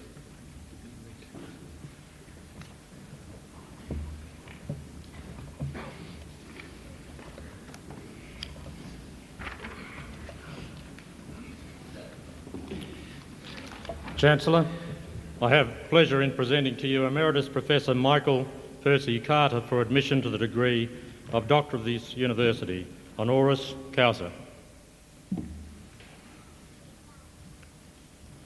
Emeritus Professor Michael Percy Carter was born in Hove in the United Kingdom in 1929. He graduated Bachelor of Arts with honours in Economics and Sociology from the University of Nottingham and was a flying officer in the Education Branch of the Royal Air Force from 1954 to 1957, seeing service in the Egyptian Canal Zone and in Cyprus. From 1958 to 1963, he held various research positions at Birmingham and Sheffield universities, and then took up a lectureship in social anthropology at the University of Edinburgh, where he undertook original and significant research in the area of youth studies, with particular emphasis on the transition from school to work.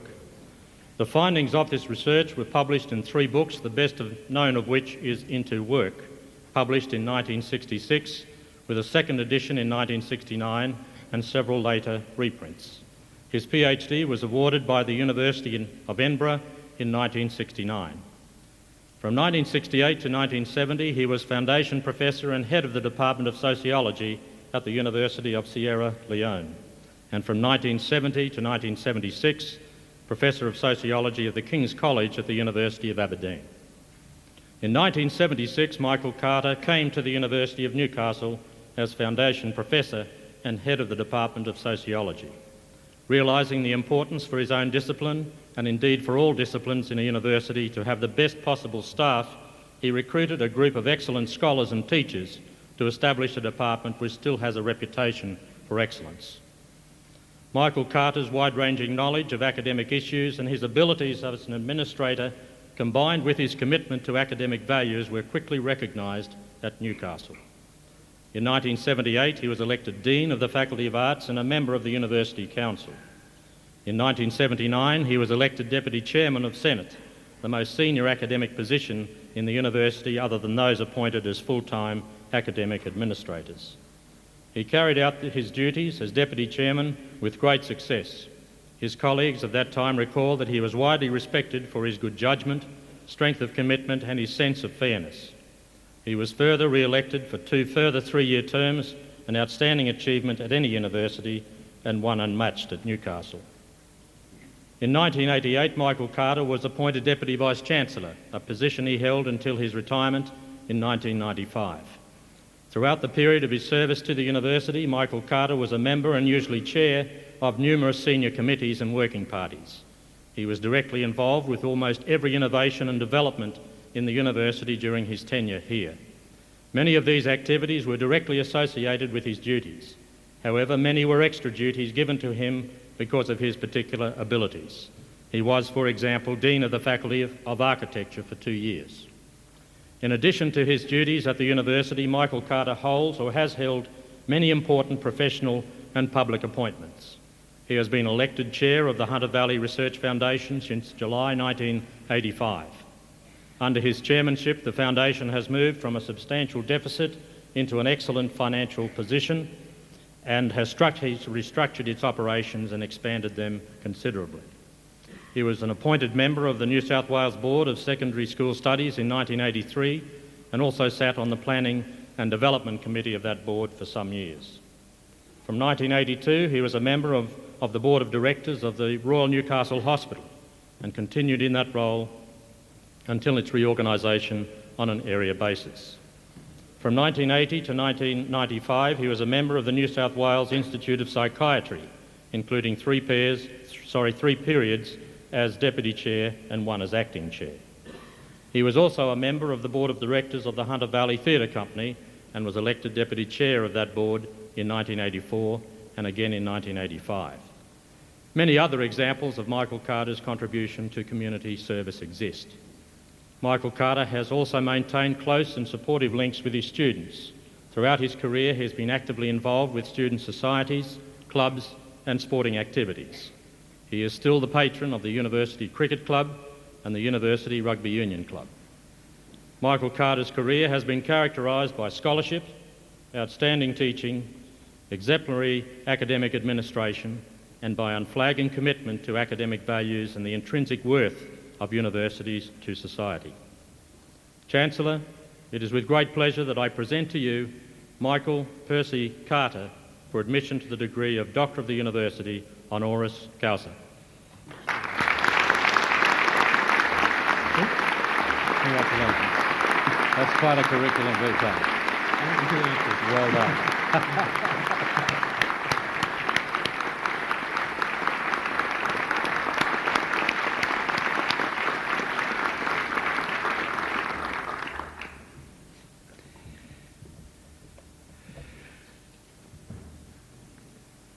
I would now like to call on Professor Carter to deliver the occasional address.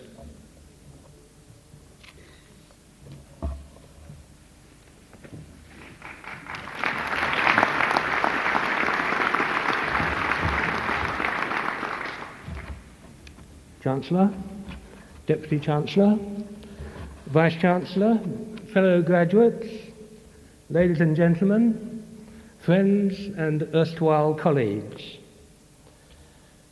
My time with the University of Newcastle was often exciting, sometimes perplexing, never dull, and always satisfying. It was a privilege to be part of the university, and today's honour, for which I thank the university, consolidates for me a link which will always be treasured. I congratulate my fellow graduates and share with them joyfully the presence of our families and friends. The university has a fine record of achievement, and whilst still young in university terms, has established its place honourably in the world of learning. So today's graduates and their mentors, who include many scholars of national and international acclaim, are indeed to be congratulated. I have attended 84 graduation ceremonies or thereabouts in this great hall, which means that I have listened to, or at least been present at, 84 occasional addresses. You may ask yourselves, is he, in light of this experience, going to be mercifully brief? Or is he going to take his revenge? Quite a few things have happened in the 18 months or so since I left the university, and I confess that I have not liked all of them. From the local newspaper, I have gathered that I am not alone in that respect. Take, for example, the repositioning of the university tapestry, a bicentennial gift from the Friends of the University. If one looked ahead over there, as the university motto enjoins us, until fairly recently there would have been a clear view of the tapestry. Now one is greeted by a brick wall.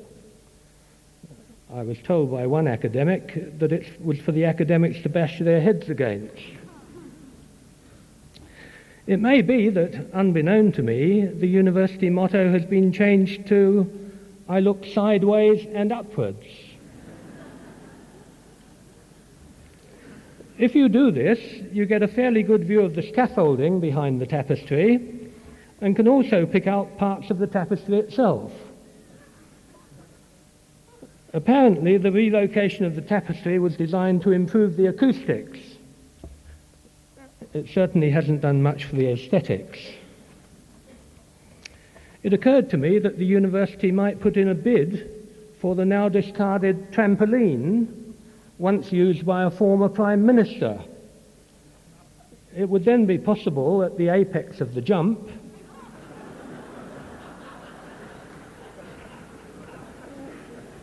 not only to clear one's arteries, but momentarily to survey our heritage. I dwell upon this because I believe that if we lose sight of our heritage, we are lost. In his history of the university, looking back, Dr. Don Wright says, "There hangs in the great hall a beautiful and appropriate visual symbol of the bonding between university and community. The tapestry represents the development of the Hunter Valley from its prehistory to the present. In warm and vibrant colours, economic, cultural, religious and recreational activities are unified around the central life force of the Hunter River. Within this unity, the university has a secure place." The place of the university in its community is perhaps less secure than it was when these words were written just a few years ago. And just as the tapestry is, as it were, out of focus, so is the place of the university, and indeed its self-definition as a university, somewhat out of focus. This comment, I believe, is pertinent to all universities in Australia at this time and is also evident overseas. The Vice-Chancellor of the University of Sydney, for example, has recently argued that the universities have failed to present a compelling vision of higher education to the people at large and to government in particular. Whilst the principal of the University of Edinburgh has referred in a Melbourne lecture to an identity crisis, saying that the most critical task for universities is to recreate a sense of our own worth by refashioning our understanding of our identity, our understanding of what the word university means. I propose to spend just a few minutes now on what might be variously described as a quick but astute analysis of the problems universities face, or as a prolonged whinge about our current predicament. Given my cultural background prior to coming to Australia, you might be inclined to expect the latter, I suppose. Fundamentally, the problems confronting universities in Australia derive from the fact that, following the so-called reforms of a decade ago, we have a higher education system which attempts the impossible. namely, to reconcile a massive expansion of student numbers with the unashamedly elitist mission of universities to provide the very best education for those who are capable of benefiting from it. We now have 36 or 37 so-called universities, and I doubt whether the country can afford, or indeed needs, as many as half of these. What is clear, however, is that the country cannot afford not to have a sufficient number of universities which are fully worthy of that name. And in particular, Newcastle and its region, by virtue of the economic, social and cultural significance of the population, must endeavour to ensure that the University of Newcastle has its focus right and continues to be a recognised and recognisable university in the World League. Whilst universities present an ideology of cooperation and commonality of purpose, the fact is that they are nowadays in intense competition with each other. For staff, for students from Australia and overseas, where a recruitment war has been forecast, for research funds, for resources from government, for prestige, and indeed for survival. Much of the competition, viewed at the higher education system level, is wasteful.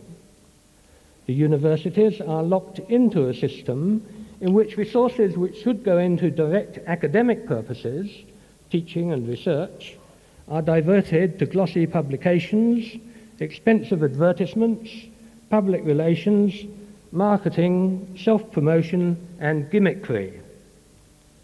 Competition for limited research funds is extremely costly, both in terms of the time devoted by academics to grant applications and the research administrations that no university can now afford to be without. At a different level, competition between universities has resulted in them no longer having, collectively, a coherent voice. Their influence upon public thinking and government policies has been diluted, if not dissipated. The voice of the universities is muted just when the need is for it to be strong. And other institutions are taking the places of universities at tables around which important decisions are made. Pressures for efficiency, effectiveness and accountability have resulted in the erosion of collegiality. Top-down management has led to a culture of administration supplanting the academic culture. Academic decision-making bodies have been undermined or stultified by transformation into mere rubber-stamping devices or bypassed through the substitution of administrative decree for collegial debate. This, in turn, has provoked adversarial relationships and industrial standoffs. A view has become pervasive that any academic work that does not have some short-term dollars and cents payoff is academic work of no value. Meantime, a new vocabulary of self-deceptive euphemisms has been devised, whereby efficient means cheap, financial independence means the freedom to borrow money, and development means the power to spend it. And to crown it all, universities have too readily participated in games of pretense, as with the largely intellectually fraudulent quality exercise which purported to measure the unmeasurable. It reminds one of the Oscar Wilde aphorism in which he castigates those who know the price of everything and the value of nothing. The future of the University of Newcastle depends above all else on the ability to retain and attract outstanding scholars who can impart to their students the contemporary state of knowledge in their academic disciplines. Such scholars pursue their learning as a way of life, a vocation to which they are committed. It is their values of scholarship which should predominate. The academic staff represent the only enduring quality control mechanism, whilst their students comprise the only significant marketing team in the long run. The people of Newcastle and the Hunter region, when urging the establishment of a university 5 decades ago, were insistent that they wanted a real university, and they marched the streets in their hundreds and signed petitions in their thousands towards that end. Over the coming years, equivalent support will be needed if the University of Newcastle is to retain the honoured status it today enjoys. There is a wealth of goodwill in the community which must be rekindled. The region is potentially a great source of strength to the university. As Professor Blaney has recently reminded us, regionalism is not to be confused with parochialism. A regional university is not incompatible with national prestige and international renown. The region's sense of community gives us a competitive advantage compared with the seemingly soulless metropolitan universities trapped within their lonely crowds. Today's graduates join illustrious forebears in Australia and throughout the world. The university probably will call upon you in due course to seek material support, some cash. The best gift, however, which you can make to the university is of a moral, intellectual and political order. It is to take a continuing interest in the university, to defend it, promote it and help guide its future. Meantime, we must ensure that we get the focus right. Chancellor, thank you.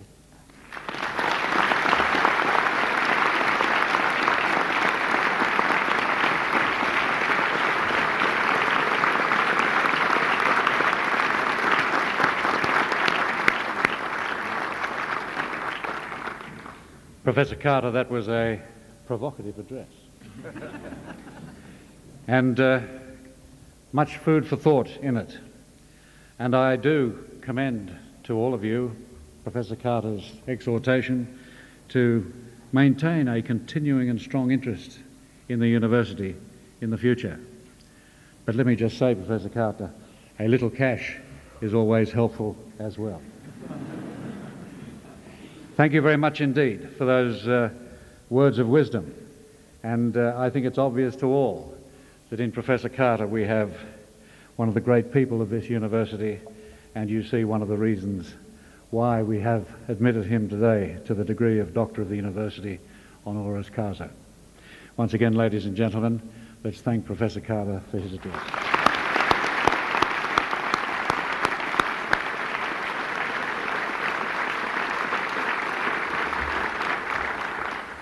I now have great pleasure in inviting Michelle Keegan to speak on behalf of the graduates.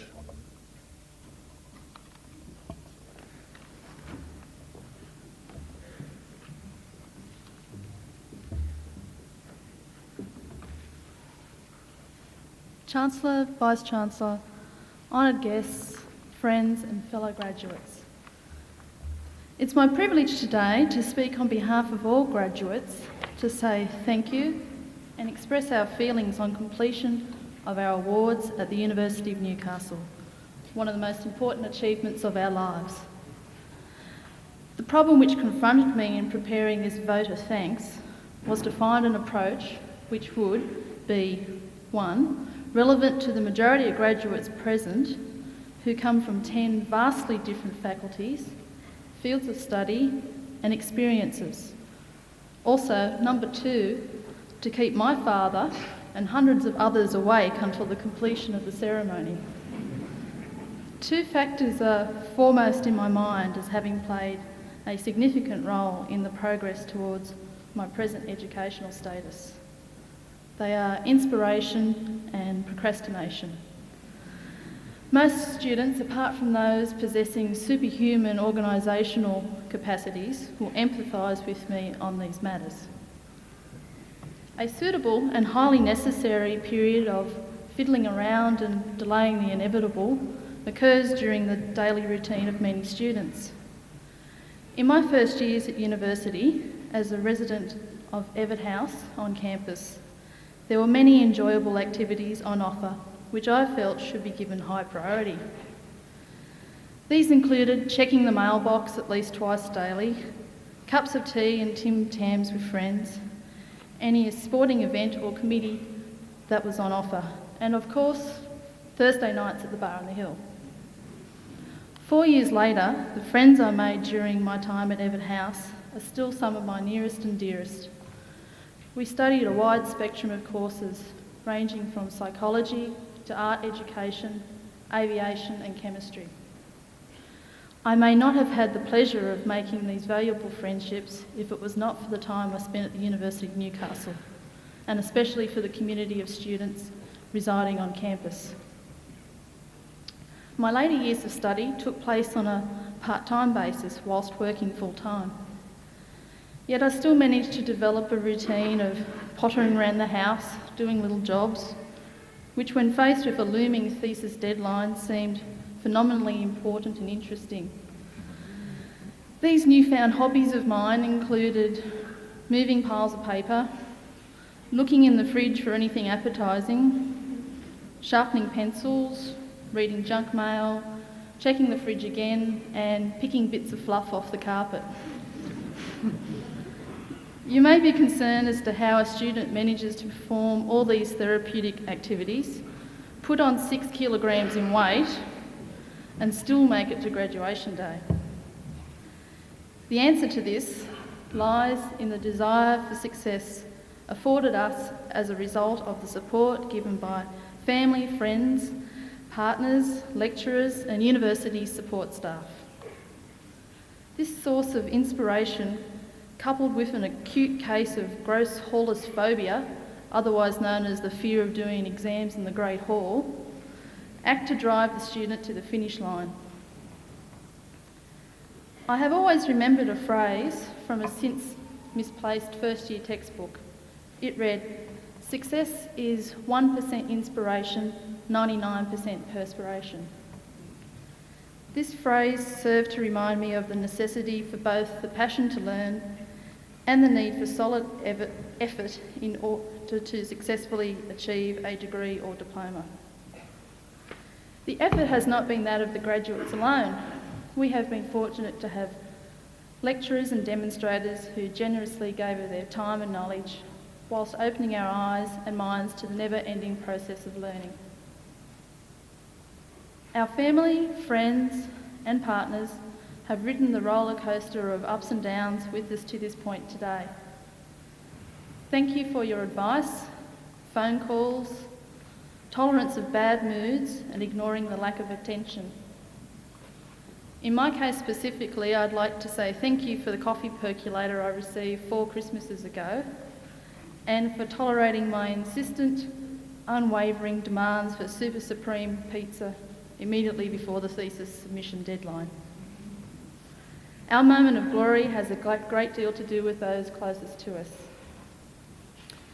Some students may have received assistance in the form of scholarships or cadetships from the university, industry or business. For this support, we express our sincere gratitude. We can now move forward into an uncertain world to continue our development and learning, equipped with a strong foundation of education and experiences due to the University of Newcastle. Today we celebrate our success. Thank you.